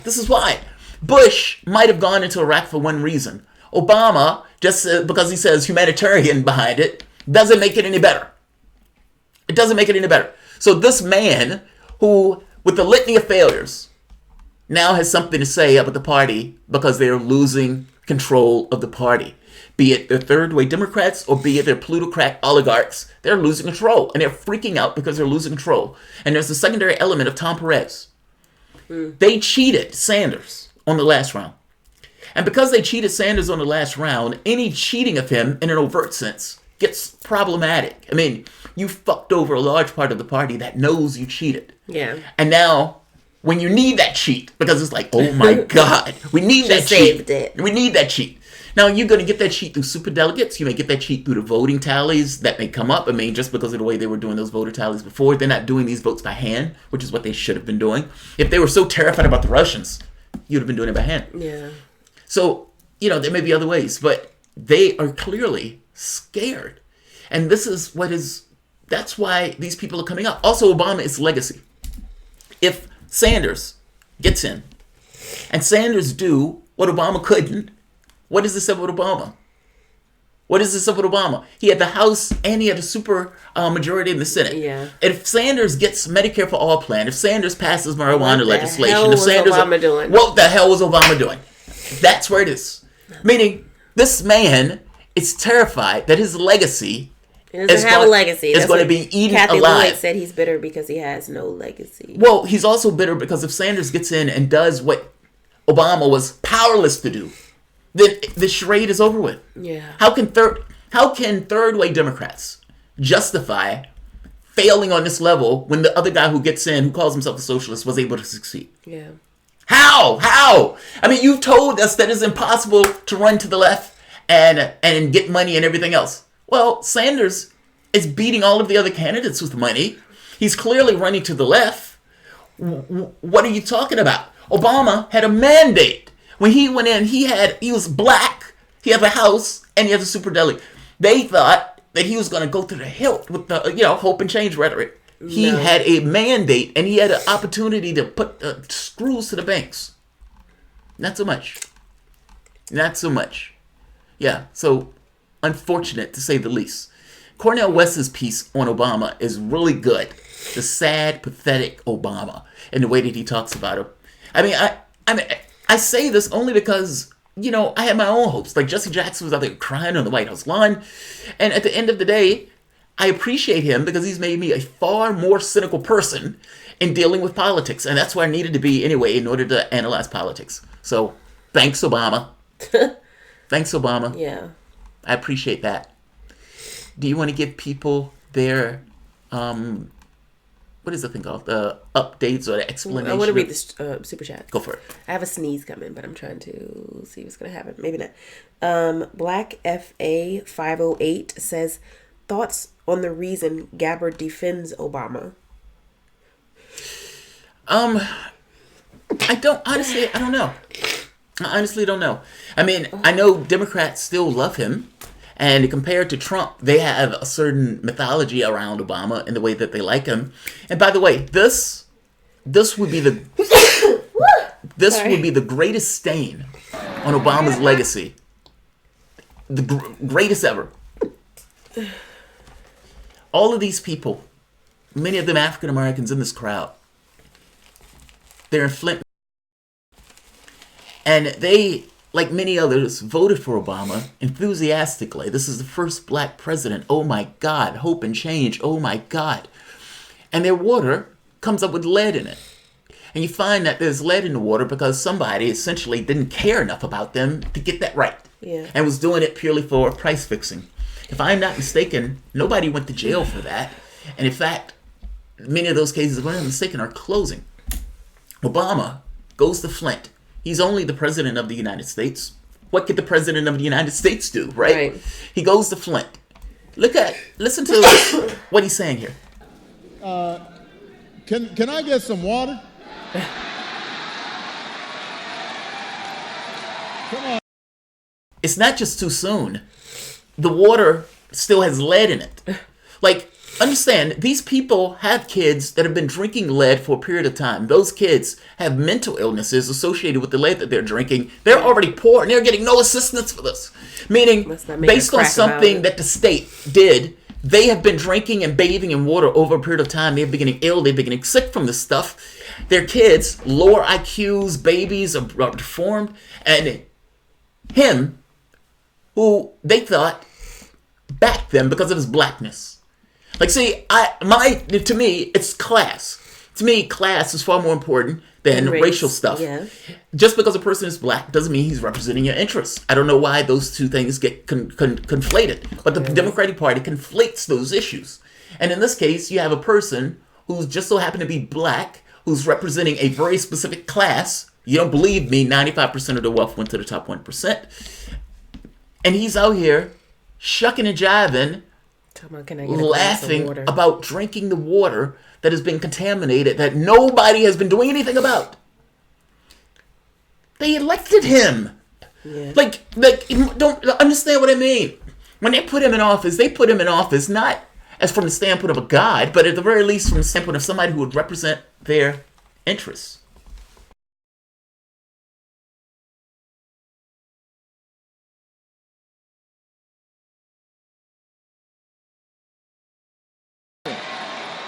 I want a glass of water.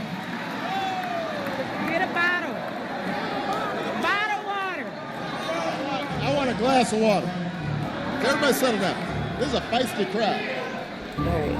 They are not happy with this. That's why he's like, you guys need to settle down.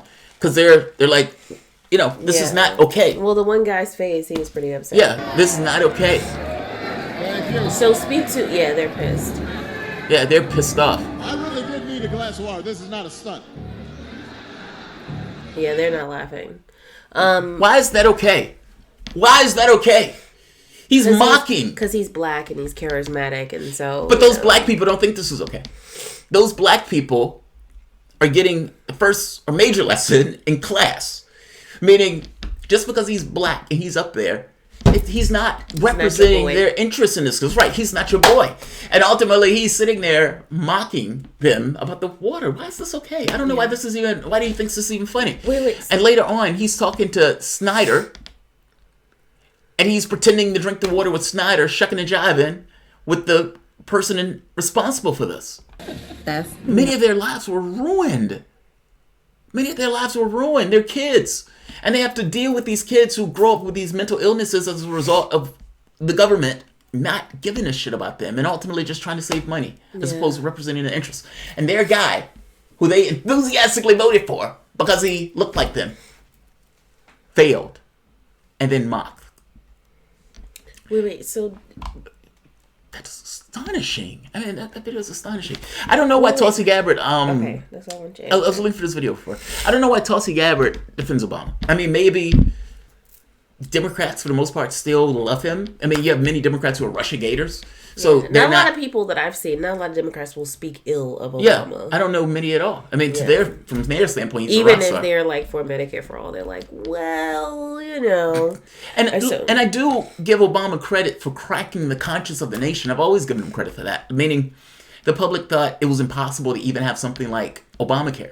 Like, in their heads, this was impossible. You can't have this. This is risky. This is too far. Yeah. And then they get it, and they're like, oh, okay, well, this doesn't quite work well. Right, we need to go further. So I do give him credit for that. But this is Romney's plan. Yeah. All right, hold on. So before we get too far, this was for the last topic really quickly. Just answer this quickly. Yes. But RBU83145, thank you for the super chat, says, do you think it likely Hillary will come to the rescue by entering the race? No. Or will she put all her effort behind Mayor Pete? Well, see, supposedly she was working with Warren behind the scenes. That's what I thought too. I mean, like they were. I mean, it was even articles making. Stuff. It was even articles making the point that these two don't want to talk about it, and yet this is definitely there where they've been working behind the scenes together. So I don't know. Maybe I mean Pete is an arrogant SOP. He's like, yeah, it's just going to be between me and. But I don't see it. I don't think Pete is the thing unless Pete can get the black vote. Biden's black vote is not going anywhere. Yeah. It's not going to Bloomberg, I'm sorry. And it's not going to Pete or anybody else. Sanders' vote is not going anywhere. Warren and Pete are sucking off of the same tit of sorts. So, you know, Bloomberg is only going to hurt Biden. And anybody else that gets into the race is only going to hurt the other demographic. Because it's essentially Sanders and some people consider Warren. And then everybody else in the race. 60% of distribution goes to them too.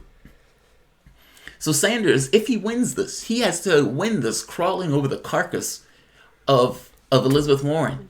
I mean, he literally has to take her down if he's going to get past it. Or take her or Biden down, whichever one becomes the main competitor. Or when somebody else takes her down. We'll wait. see. So Louise Brooks, thank you. She says, bless you. Thank you. Sneeze-capade. Yeah, so I apologize. Somebody said, take that sip, Obama. Elephants on Coke. One place a Bible belongs in a museum. Hold on. There's a... I saw another super chat. Oh, here it is. Louise Brooks says... Thank you for the super chat, Louise.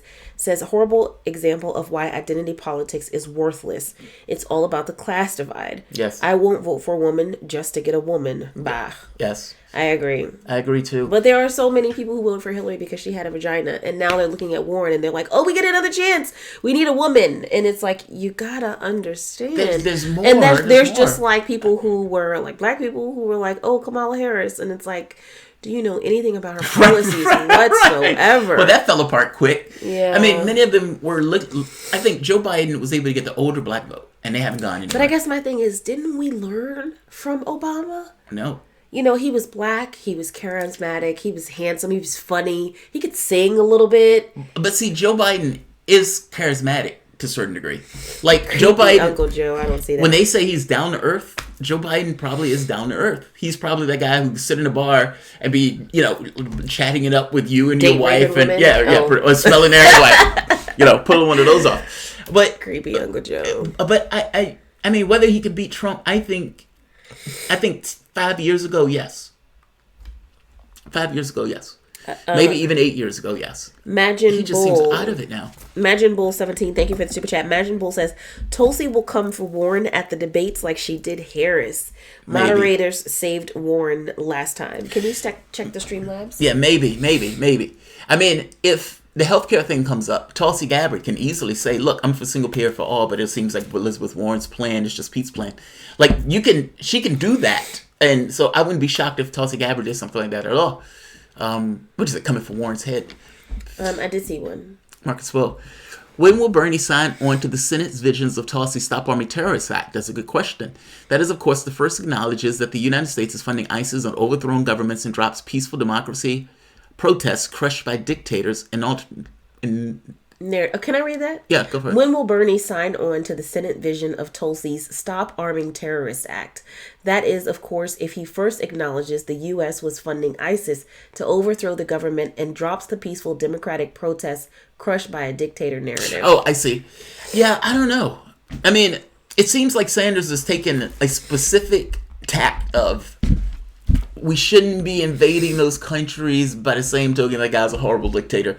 And the problem when you do that is you allow the first narrative a stepping board. Because usually what people say is, well, he's a bad guy. It's like, well, wait a minute, why would he gas his own people? He's a bad guy. He's a bad guy.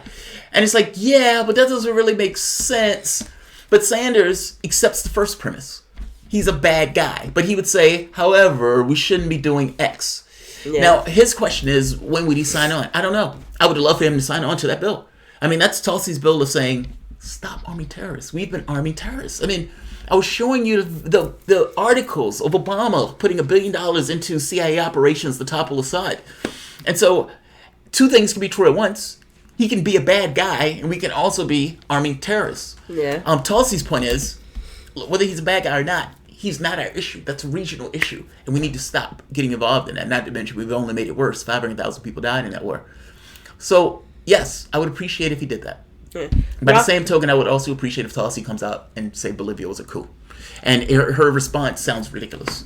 I'm investigating to see whether it's a coup or not.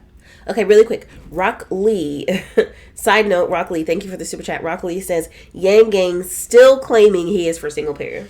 The Yang Gang is full of shit.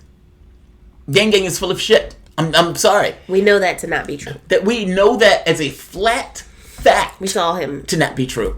When he was asked the question. He was asked. Are you for single payer? No, I'm not. If you are not for that, I mean, doesn't it seem disingenuous that you are taking the Medicare for All mantle, but you are not actually, in fact, for the Medicare for All? Well, I mean, it's funny that you asked that. We had a debate about that. Yes, I can almost recount this from verbatim. Acknowledging that your campaign had a debate for it, meaning there was somebody there like me who said, wait a minute.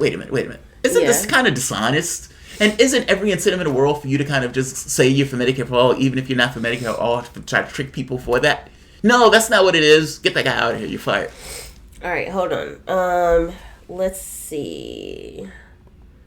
So I thought we had another super chat. Give me 1 second. Let me see if I can pull it up on my phone. Right here. Oh, you got it? Yeah. Obi Alfred, can you read that one? Right here. Hell no, Tulsi has no leg to stand on with healthcare. Well, it's not that. It depends on who you're talking to. Right? I'm sorry. It depends on who you're talking to. If Tulsi Gabbard is having a conversation with... Tulsi Gabbard is on the debate stage. The question comes up for healthcare. She explains her single payer plus plan. I give her credit for naming it something else. Yeah. You know, not Medicare for Tulsi's or whatever. She explains her single payer healthcare plan. She says, now, this is my plan. I would like to point out that Elizabeth Warren has run on Medicare for All, but eventually just put out Mayor Pete's plan. The catch here is that the issue here is not healthcare at this point. The issue here is dishonesty. You were dishonest. That's the attack, not the healthcare plan. Yeah. The healthcare plan between Warren and Tulsi, those things are for the most part the same. Those things, there's public options. All of these guys are fighting over the exact same plan. Sanders is the only candidate that pushes for Medicare for All and believes in Medicare for All. And if I am Tulsi, I may actually point out that you claim to be for Medicare for All and you have somewhat of an unworkable plan here. I mean, how do you explain that? So I wouldn't be shocked if she gets questions on that from Tulsi. Kalel Lamoth, I'm sorry if I'm mispronouncing your name, says Bernie and Warren combined collaboration can win the DNC. Yes, that's true. Tom that is Mott true. Says, I've even thought of that. Like, because you unite the party in an odd way. I mean, at the very least, you unite. Yeah, but who's dropping back to let the other one take the lead? Because I'm not voting for Warren. No, I feel you, but is Warren okay with being like, oh, you got it, Bern? Personally, I think she just needs to lose. You got it, Bernard? I think she needs to lose. Now, here's the catch, though. If she loses outright, then you get her supporters. Right. You've crushed her. You didn't hit her You didn't say anything bad about her. You didn't bring up the fact she wasn't a Native American. You didn't bring up any of that stuff. Right. You ran the race. Your supporters were screaming at you to hit her, and you just wouldn't hit her. So at the end of that, her supporters are going to be bitter. They're going to be angry. But at the very least, they still may say, well, fuck it, I'll go with Sanders. I'm not angry at him. You only need a good distribution. So his way about this may be more accurate than my own particular way of thinking about running. You know what I mean? Yeah. Like if I was running a race, I might be too heavy-handed in this. I think of this stuff as from the context of chess, and so I can be aggressive. All right. Do you have visuals to lead into the next one? I think I'm gonna excuse myself. Well, let's do the last one, and we'll call it a day. Okay. Yeah, that works. All right. Wait, so, we got two super chats really quick. Rock Lee, he says Tulsi's plan is similar to multiplayer from Germany. Oh, I don't have any issue with Gabbard. Look, don't misunderstand me. What I mean by that is, I don't care what healthcare plan people put out.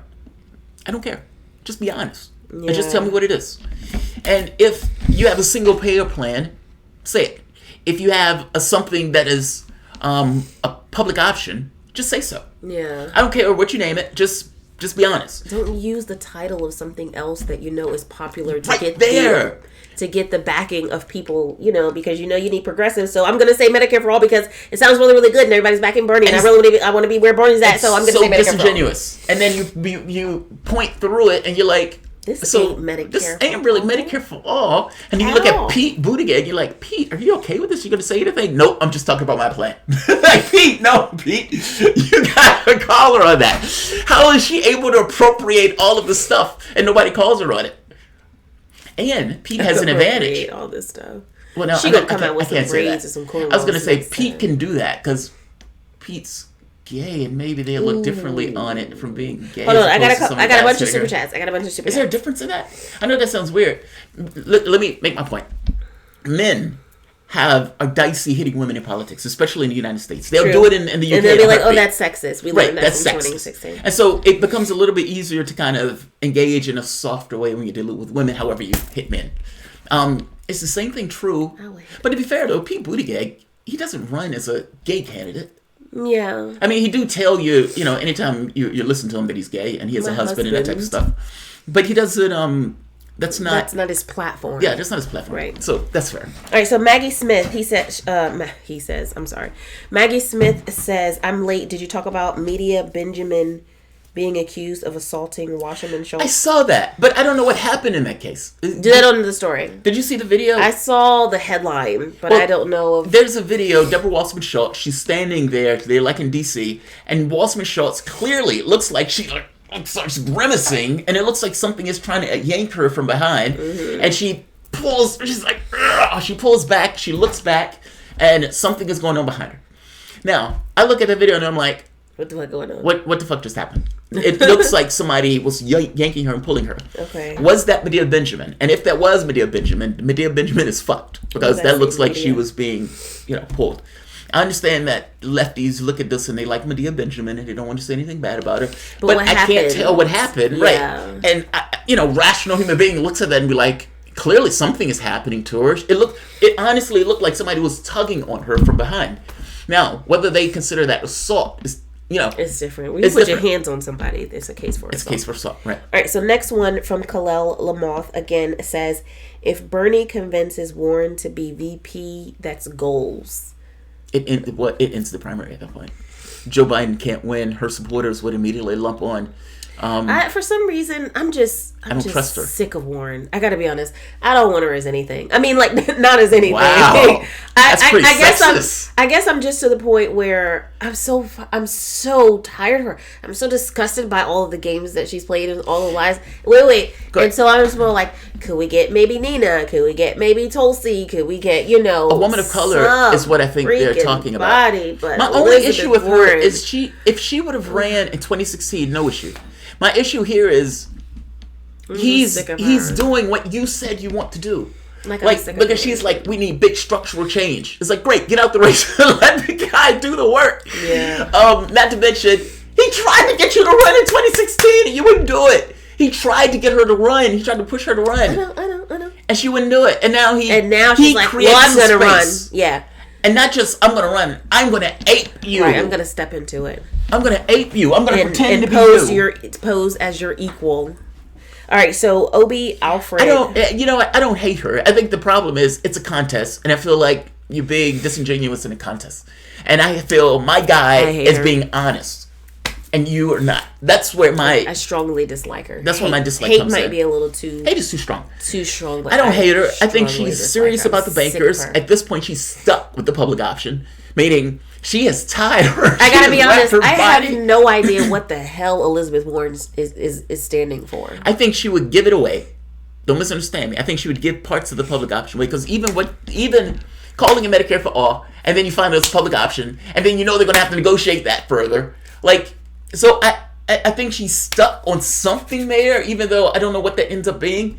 But the other stuff I don't believe. I don't. Maybe she does something for climate. I don't know what that is. I have no idea. I don't know. I don't know what she's about. Obi Alfred. And I have to be honest. I look at this and think, ideologically, why are you here? Why are you here? We've already got what you're trying to represent. He created the space. He created the space. It's like somebody comes in and says, you do all of this work to build a house, and somebody else says, all right, now I'm just going to live in this piece. Thanks. And it's the echo. It's not even it's the echo. Why? Think about it. Why do you believe that? I guess my point is, if you get that, it's like, here's 2 boxes. One box, there's a bag of nails in it. We don't need another example. And there are 100 nails in this box. This other box, it says there are nails on the box, but you take your chances. And the person says, that is a prettier box. I may get a box of nails, or I may get, not so much. Some push pins. Yeah, all right. Some push pins. Daggone it, I lost the super chat. Sorry. Obi Alfred, thank you for the super chat. Obi says Tulsi will say nothing on Bolivia. Yeah, she wouldn't say anything on Bolivia. What's the point of her running? The regime change candidate doesn't talk about obvious regime change. Tom Mott says we hate her, talking about Warren. I don't hate her. I don't hate her at all. She's a person. She's in the game space trying to win. I just don't like the way she's trying to win. It's like somebody playing Street Fighter and they're always get to the bottom and just do their leg things. If you're playing Ken Ryu, I know this is inside baseball. If you're playing Ken Ryu, they used to be players who used to jump, kneel, and then do the bottom kicks. And they're going to do every quick. Beep, beep, beep, beep, beep, beep, beep, beep. It's like, dude, cut this shit up. Beep, beep, beep, beep, beep, beep. And it's like, yes, I won. Isn't that like Chung Lee that would do the kick that would be like the little right. It's like you get the person and there's one be like, stop doing that. It's like, stop doing that. I'm winning, dog. That's all that matters. That's what that feels like. The problem here is the moment that you figure out how to beat that, they can't do anything else. And if Warren is running, if she's blowing a gasket, here's another one. Look at this. This is awesome. Maybe watch her again. Warren has a dark money group that's working for her behalf. Now she says, I know nothing about this, but this is the guy that paid for her. Didn't she work for him before? I don't know if she worked for him, but this was the guy that Jarvis did. He paid for her voter registration or something like that, or the DNC's mail thing, because DNC charges you for their email list. That's one of the ways they make money, charging the candidates. You haven't seen it. Your campaign hasn't. And so he has a super PAC for her. And they're asking her, hey, you know anything about this? You know anything about the super PAC? She's like, no, dog.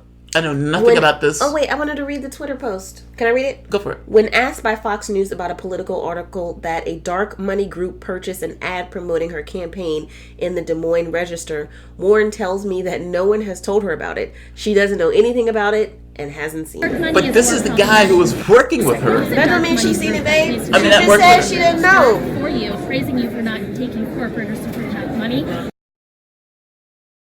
I hate it when it does that. Political has, sometimes Twitter has a tendency to do this. It's going to come back.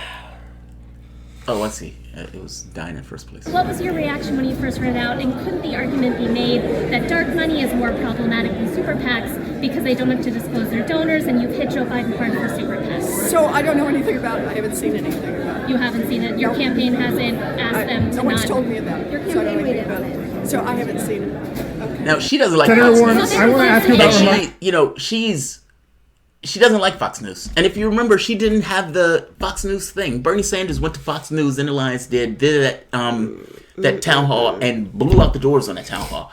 I think, if I'm not mistaken, Ann Coulter came out of that and was like, yeah, I can vote for Sanders. She said something, people were like, what? Like, she's rabidly right-wing, and she was like, Sanders looked good in that. Warren would never do it. Fox News is asking her about this. She's been a little bit snippy in the way that she's answering this question. But you have to believe that she knew nothing about it, despite the fact that this guy was working with. And look, it's possible. I can't say it as a flat fact. It's very possible that this guy was working behind the scenes. He knows what she's planning, and she's like, I'm going to run with this. I know you don't like her. I don't hate her. And then my another aspect of why I'm sick of her is why bother? Why bother? Why are you there? Every aspect of her is like, well, it might be. Or she could be. She could be. Or she might have done. She might have said. She might have been Native American. She might have been fired for this. It's like nothing solid. Why even bother? Are you here? Like, and if your campaign really is because I want to make big structural change, the guy's already there for that. It's like you can support him in order to make that work. Like, if that's really what you want. I don't think that's really what she wants. I think she wants to get in office and she's trying to run this gimmick to get some. This is Warren and Buttigieg talking about their plans. Now, supposedly it was Medicare for all, but listen to the changes in this. God damn it, Twitter. When did this take place? When we talk about Medicare for all, there are a lot of different pathways. We do need to move in the direction of a Medicare for all system. Right now, what we've got in Medicare for all is a framework. Again, Medicare for all is the best framework. It secures our freedom to have access to health care. What they want is access to health care. Anyone in politics who lets the words Medicare for all escape their lips also has a responsibility to explain how we could actually get there. Even Bernie's plan has a runway before it gets there. Because it's a big and complex system. It's not something you can just flip a switch and do. Take some flavor of Medicare.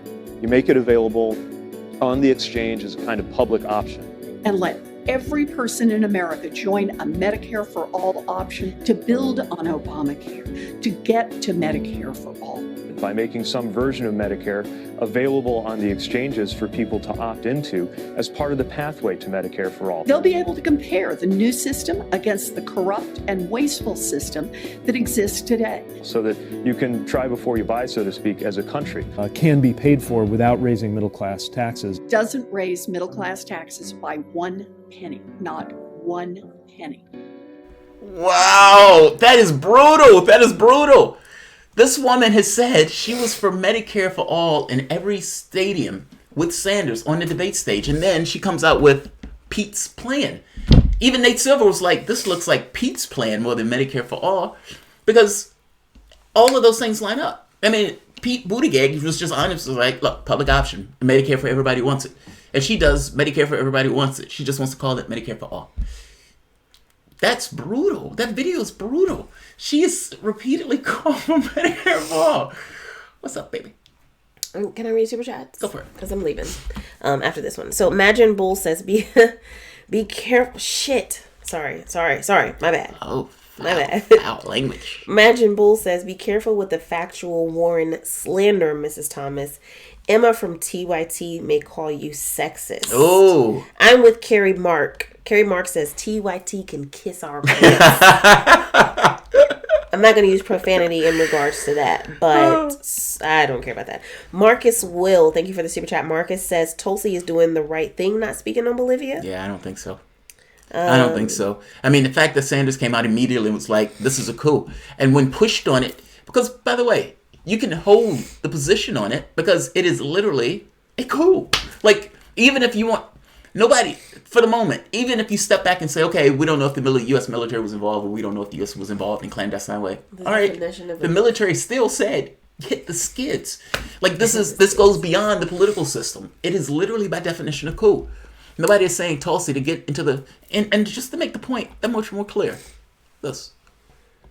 That you thought it was a military coup, what happened in Bolivia.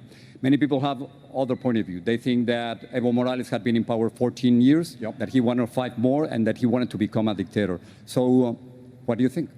No, I don't agree with that assertion. I think Morales did a very good job in alleviating poverty, in giving the indigenous people of Bolivia a voice that they never had before. Now, we can argue about his going for a fourth term, whether that was a wise thing to do, And the OAS thought it was a fraud, the election on October the 20th. Some people think that as well. But at the end of the day, it was the military who intervened in that process and asked them to leave. When the military intervenes, well, hey, in my view, that's called a coup. And Jorge pushed him on it, and what did he do? He pushed back and held the position. He's like, no, I mean it. No, I mean it. That's a coup. By definition, that is a coup. Boys and girls, exactly what Webster Dictionary says. It's like, this is for military regime change, not for, clandestine regime change or actual regime change wars. And maybe her point is, look, we don't know if the United States had anything to do with it. If it didn't, I don't really give a shit about it. The problem is, all of this happens within the context. And you look back over the history of South America, and you look back at what was going on in regards to this government, what the people... I've done multiple videos on it, so I'm not going to, Yeah, it's a coup. Yeah. All right, so really quick, Kalel Lamoth says, Warren's playing chess. Bernie can do one term as president. Edward Klein says, God, she's a terrible liar. I hate her so much. I feel you. It bugs the shit out of me. Because when she came out and she says, it's the aping that I think gets us. Like when she says, all right, I'm going to be grassroots funded. And you find out, well, she's not. She took $11 million and put it into her campaign thing. It's like, all right, so you're trying to skirt that angle where Sanders is just that way. Like, he's not lying in this case. This is just the way he is. Yeah. You are not that way, and you're trying to skirt it. All right, fair enough. Then she says, I'm not going to take money in the primary, but I will take it out. Right, I'm not going to take money. Later. Later, I'll take it. Yeah. Later, I'll take it. Right now? And it's like, but wait, that doesn't really make sense. I mean, if the issue is taking money, I mean, because you're poor, why then? Why are you okay with taking it then? If you weren't bothered with taking it before, why just now? The honest answer is, I just want to stand beside Sanders, and I don't want to be dinged on that. And Clinton was hurt by the money that she took, and so I need to find a gimmick to get out the primary. I want progressives to like me and think I'm progressive too. And then they get stuck with me outside of the primary. I look at that, and it feels like you're being dishonest. You're being dishonest.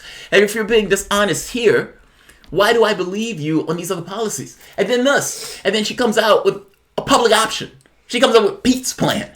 Somebody called her repeat. Right. Carrie Mark says Warren is a repeat. Get it? She's claiming funny. Pete's plan. She's like cannibalized Pete. Yeah. she's been aping Sanders. I know Pete was like, that motherfucker. She's ate my plan and called it Medicare for all. Why did I think of that? Bernie's like, now it's somebody else's turn. That's right. And so now it's been revealed. People have hounded her, and this only has been this way because people have hounded her. How are you going to pay for it? How are you going to pay for it? Are you going to increase the middle class taxes? Are you increase? And she says, no, I'm not. How are you going to do that? How's the Medicare for all without increasing? Everybody and their mama believe that they'll have to pay for their health care. Yeah. Isn't that what somebody said? Yep. Trying to using a pony to buy pony. I like the unicorn. I like the using a pony to buy unicorn. I think that's more precise on what it is. Because look, either way, you're going to get hit. I mean, you're going to... When she gets the head tax, what do you think the job is going to do when they have to pay a head tax? Like, let's say it was a person who's getting paid $30,000, and you have to put $9,800 of a head tax on that person. What is that job going to do? It's going to cut his wages. It's going to be... Look back to what Amazon did when they increased wages to $15. Other people's benefits were cut. They got rid of many of the benefits that people were using. Well, technically, you got your 15. You got your 15, right. We got to 15 across the board, but we had to get rid of some of the benefits that people were using in order to increase the money that they were getting before. Yeah. They will do the same. They're capitalist companies who are only concerned about maximizing profit. Why wouldn't they do that? And so we're not going to increase taxes. There's a hidden tax from the standpoint of what the employer is doing. It's dishonest. She's hiding the ball. And you have people who are defending her on this. It's like, yeah, we're going to pass 2 massive pieces of legislation on the exact same item with my mandate Congress and then after my mandate Congress. And you look at that and say, bullshit, get out of here. You're not being serious. I honestly, that's where I am. It's not that I hate her. It's that I think she's running in a contest. And so I can't ignore that. My issue is the skills that you have available to you to run into this contest. The goal of this contest is not for you to pretend. You know what I mean? The goal is you make your argument to what the American public wants. Not pretend to be something else. That's something else. If you're pretending, I don't know what you really are. When you're getting into the contest, and there are 5 different people in the contest, supposedly these people have different visions for the world, and they're just espousing their vision. And then people say, "All right, I like that person. I like this person." And but then she doesn't have a vision. But she doesn't. We don't know what her own vision is. I don't know what her vision is. Yeah, okay. I know she hates bankers. I'm done with Warren. We got super chats. I know she hates Jay Wood. I'm moving on from Warren. I don't say what you hate. Executive decision. Is this a woman thing? Maybe it is. It's like this, like meow, that type of stuff. You know, there's no sexual attraction to Warren. That's what you're concerned about. Like I'm, going after her. You're like, why are you hitting Warren? I don't know what the hell we're talking about now. All right, I'm moving on. Now I'm really moving on. All right, so Jay I guess I don't understand why you dislike her so much. Like, yes, you do. Yes, you do. You every time you do a segment, you amplify or you say why I dislike her. I give why you touch on it every time you have one. So your issue is she's dishonest. She's just and she's in the way of my guy. Well, that too. Okay, that's fair. The fact that she's a woman got nothing to do with it.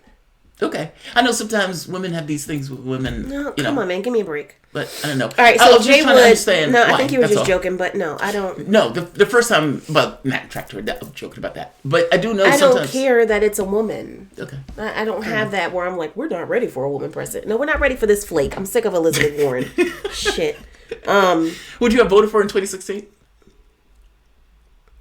I don't know. I gotta be honest. Because I think it would have been a different contest. If Sanders wasn't in it, right. there's and no plus, comparison. In 2016, I fell for the whole Obama charm thing, and I don't want to say well, woke. 2016 was Clinton. 2016 was Clinton. No, I know that, but I guess what I'm saying is I was still kind of shielded or not really aware of the reality of what was going on in politics, and so okay. So anyway, Jay Wood. Thank you for the super chat. Jay Wood says, Tulsi did the same thing with Hong Kong, I believe. Still got it right. Did she? People just keep jumping to conclusion and keep being wrong. Well, wait. Patient. With Hong Kong, what does that mean? I don't know what that means. That's all I got. Yeah, I don't know what that means. I don't know what Tulsi said on Hong Kong. I do know that we have had, these guys are doing American flags. We have people there who we are interacting with from the standpoint of Hong Kong. The regime change thing in Hong Kong, I don't quite know what that means. I don't know what Tulsi said in regards to Hong Kong, so I can't say that's right or wrong. Marcus Will, thank you for the super chat. Marcus Will says, I'll take a bill that calls for stop arming terrorists over a leftist solidarity tweet and virtue signaling to Latino groups any day. No, I wouldn't. The bill Stop Arming Terrorists makes it as if what's taking place in the Middle East is more important than what is taking place in South America. Those are just a group of people that you're making a choice on who you prefer over others. I do prefer, shots fired. Between Lula and between Evo and between these guys, having a South America that is not going to descend into a civil war. That's what I want. And so I get I'll take the Stop Arming Terrorists in the Middle East, man, but No, both of these things are important. The fact that she can't call one is problematic. And by the way, I can show you where Sanders has gone through talking about Saudi Arabia, what Gabbard talks about all the time, talks about Yemen, again, what Gabbard talks about. I can show you where he's talked about these things in ways that part of it is political, but part of it is him getting across, like, look, we invaded Iraq. We had a lot of people that died in that war. We need to stop doing X or Y. Yeah. Just because he doesn't sign a bill doesn't necessarily mean he's not attentive to those items. My question is, why isn't she attentive to the items in South America? Yeah. So that's what I don't get. Or Kashmir. Why did she ever bring up Kashmir? And then you have this, it's like they've invaded this place. They've been burlapping, sacking people. And anytime you get her to talk about this stuff, she glances over it as if there's nothing to see here, folks. It's like, I'm sorry, you're choosing a candidate, not a puppy. Like, she's... A little bit more goes into it than that. More goes into it than... Well, he didn't sign on to her bill, so, fuck him. All right. I'm done. I will leave this here because I never like to, break up this segment. Wait. Oh, sorry. My bad. I'm ready to go. I gotta go take some medicine. Oh, wait. I do have share, a couple updates. And subscribe. Wait, I do have a couple updates. Wait. Don't stop it. I have a couple. You were leaving. I know, but I forgot this really, really fast. So, because this is important. So you come back in order to give something that you believe is important, but when something I believe important, meaning the person not leaving the show while the show is in the middle, that doesn't factor. Yeah, clearly. So I do have something important to say. What is it? I have something important to say about your channel. Okay, go for it. Yeah. I just wanted to say that I have a YouTube channel. No, I'm just joking. I do have an update. I have an update. Don't click it. Don't click it. I have an update for real. Stop fucking around. So, we put a poll up, or I put a poll up on the Patreon platform to ask patrons to go on, because we're trying to figure out whether or not, there's going to be some additional extra contributor appreciation shows the week of Thanksgiving. So far, 11 people say yes, have a few extra shows that week, and we're going to have call-in segments, potentially plural, during that week. 7 people surprisingly said no, just have one. So if you are... I don't like to see people suffer. So like when I'm suffering. When I'm at like are we a burger suffering joint. now? Oh, you seem to be. Well, I have my allergies are acting up, so I don't want to be sniffing and sneezing all when I'm at a burger thing. joint, and that it's like 11 at night or something, and the woman comes to the window and she's feeling. First of all, you shouldn't be at a burger joint. But I feel their pain. I'm like, oh God, she's being addicted to me. She's probably hating her job. I'm not suffering here. I'm not sure why those 7 people said no, but that's fine, to each his own. But no, they're lefties. What in their heads? It's like, I don't want them to have to do this kind of extra work for our benefit. I don't want them to suffer in our regard. I think that's where it comes from. I think the same way. So, okay, kudos. so if you are a patron, please log into the Patreon platform and let us know what you think. Cast your vote. It's going to be up, and we are determining whether or not to do some additional shows. But and by the way, I'm fucking around with the work stuff. I enjoy this. Clearly, it'd be 2 a.m, and I get out here and do the news. So this doesn't bother me in the least. I enjoy it. Also, I did find out that the 19th, 2 days from now, is Patron Appreciation Day. Which is kind of like in line with Thanksgiving. So the Patron platform has Patreon like a day. No, it's Patron Appreciation Day. Kind of designated Patreon from itself. the Patreon Really? platform. Are you serious? So That's that so is weird. the 19th. So you're going to have to do something special for the 19th or something. Well, I mean, we just did our Patreon appreciation. I know, but maybe we'll come back on the 19th or something. Maybe I'll show. What is the that, 19th Tuesday? is Tuesday. Nah, that can't happen. Maybe I'll do a show on Tuesday. I got something in the works anyway. Well, the problem is, I would have the channel going at 5 to 7, unless you do it on a different time thing. Like if you pick it up after 7 maybe o'clock, that evening or something, or before. So. Yeah. But if you have ideas for that, let us know. Send it to us on Patreon. Also, if you guys know people from the standpoint of an interview, I've been looking for people to kind of either bring on to interview and those type of things. Everybody that gets announced is probably not going to be in that match, because some people say, I know Bob Dog from Chicago, right? They shouldn't suggestions. Yeah, because sometimes you get them to be like, But if you have access to the person, also let me know, because one of the election integrity, somebody, what is his name, Beth? I can't think of her last name, but that one ended up being a really good one on election integrity and how there are problems with the way they do results. Yeah. He's only one person, and even though this consumes 22 and a half hours of his day, 6.5 days a week, he can only cover so much ground, and so he appreciates the resources and the input. And if you did not know, you can email him. The link is in the description and people do box all the time below. I mean, the UFO video. There's a UFO video from Turkey that Roger Lear did. And one of my guys, I was showing the video, and I was like, this video was analyzed by the university in Turkey, Roger Lear, etc.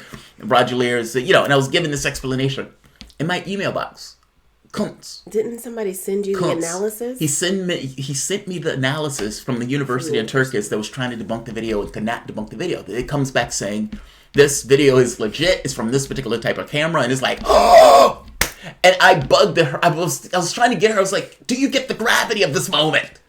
Do you get the gravity of this moment? Roger Lear didn't really do the UFO stuff. This wasn't his bag. And he just so happened was able to get this photograph that people were like, no way, this is real. And he gets it. He's legit. He's not a bullshit guy. And they get it analyzed by a university that comes back and says, yes, this video is real. And when you do a further analysis of the video, you see these egghead-shaped people in the video. It's like a view for some kind of thing where they're watching out. It's like a window. It looks like a window. It's like a window.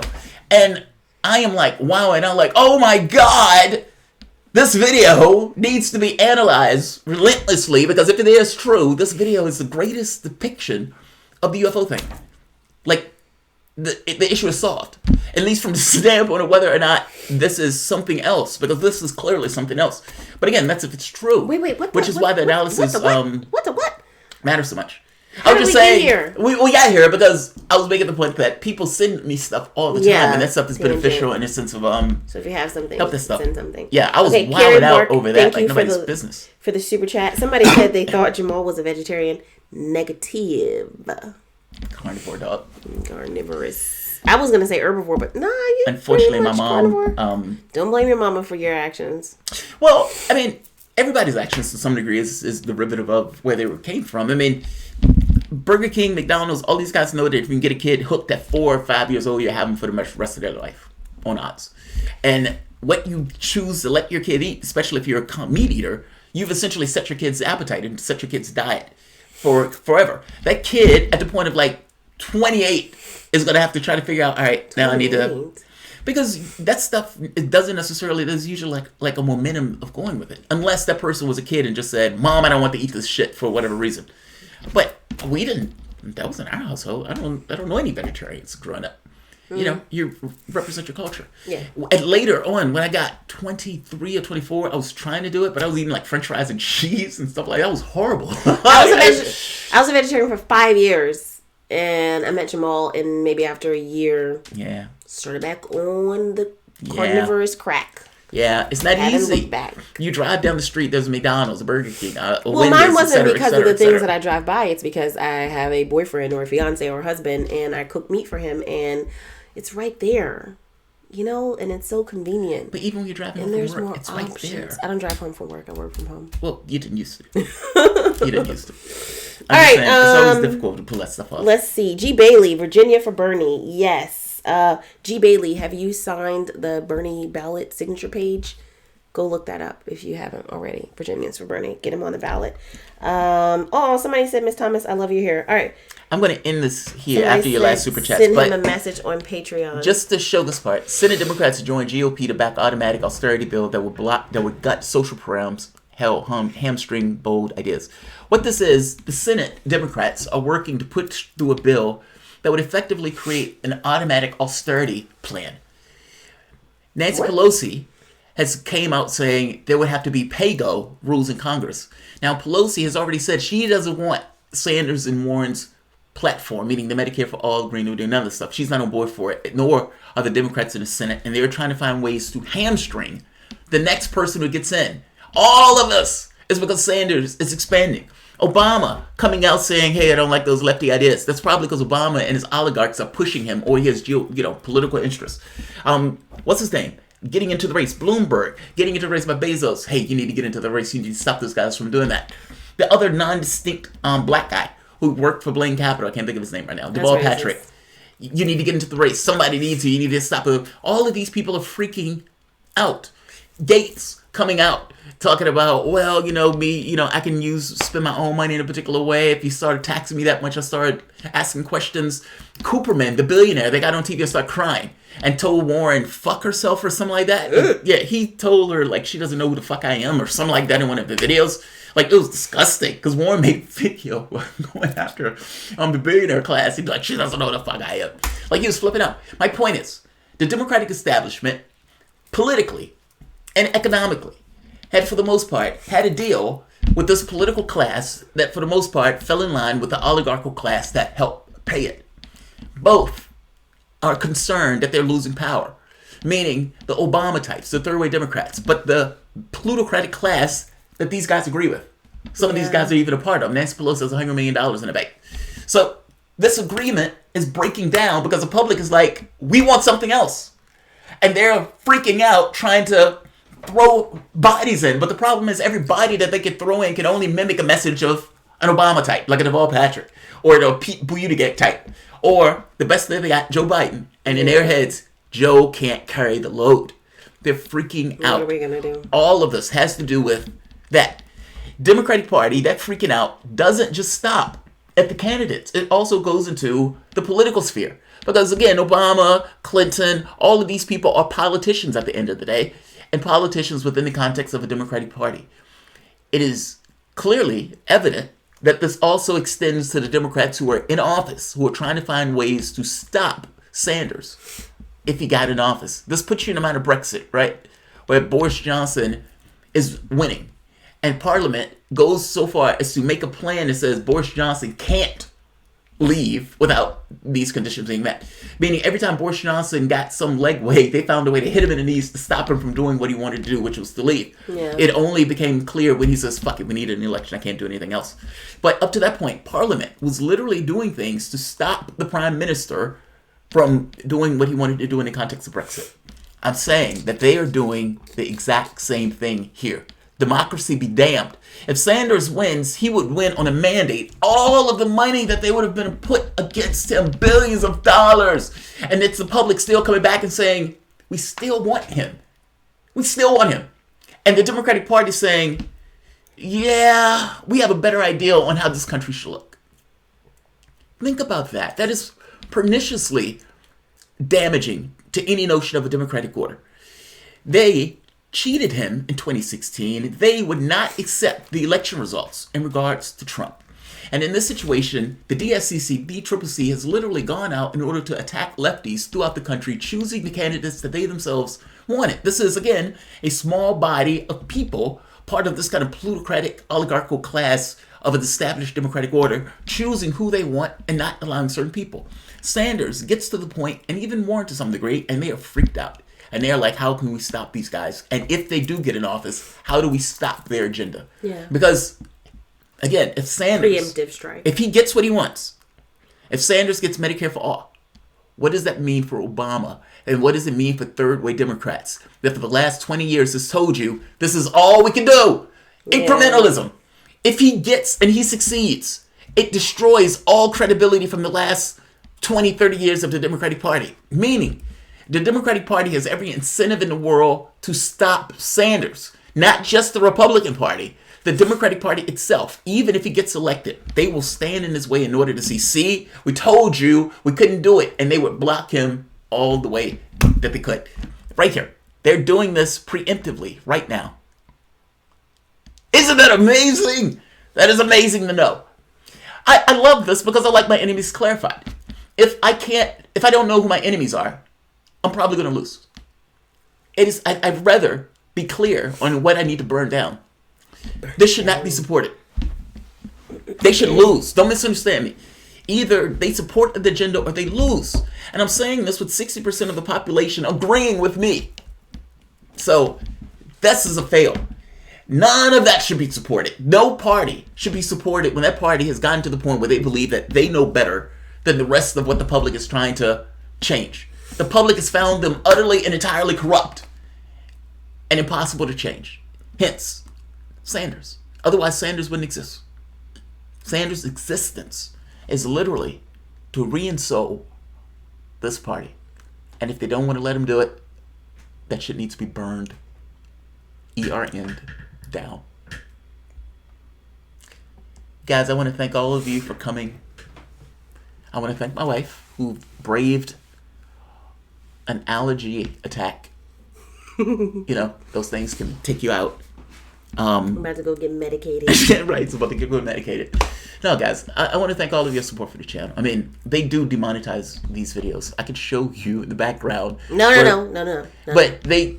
Video after video after video. Every time the video goes up, demonetize. They assume demonetization. Now, sometimes they'll come back up. Sometimes. But a lot of that is lost already because by the time that it takes for them to investigate or whatever the hell they want to call it, and by the way, views are being... The bigger the channel, to some degree, the worse. It's like a cow. Like, Cow may put a video out.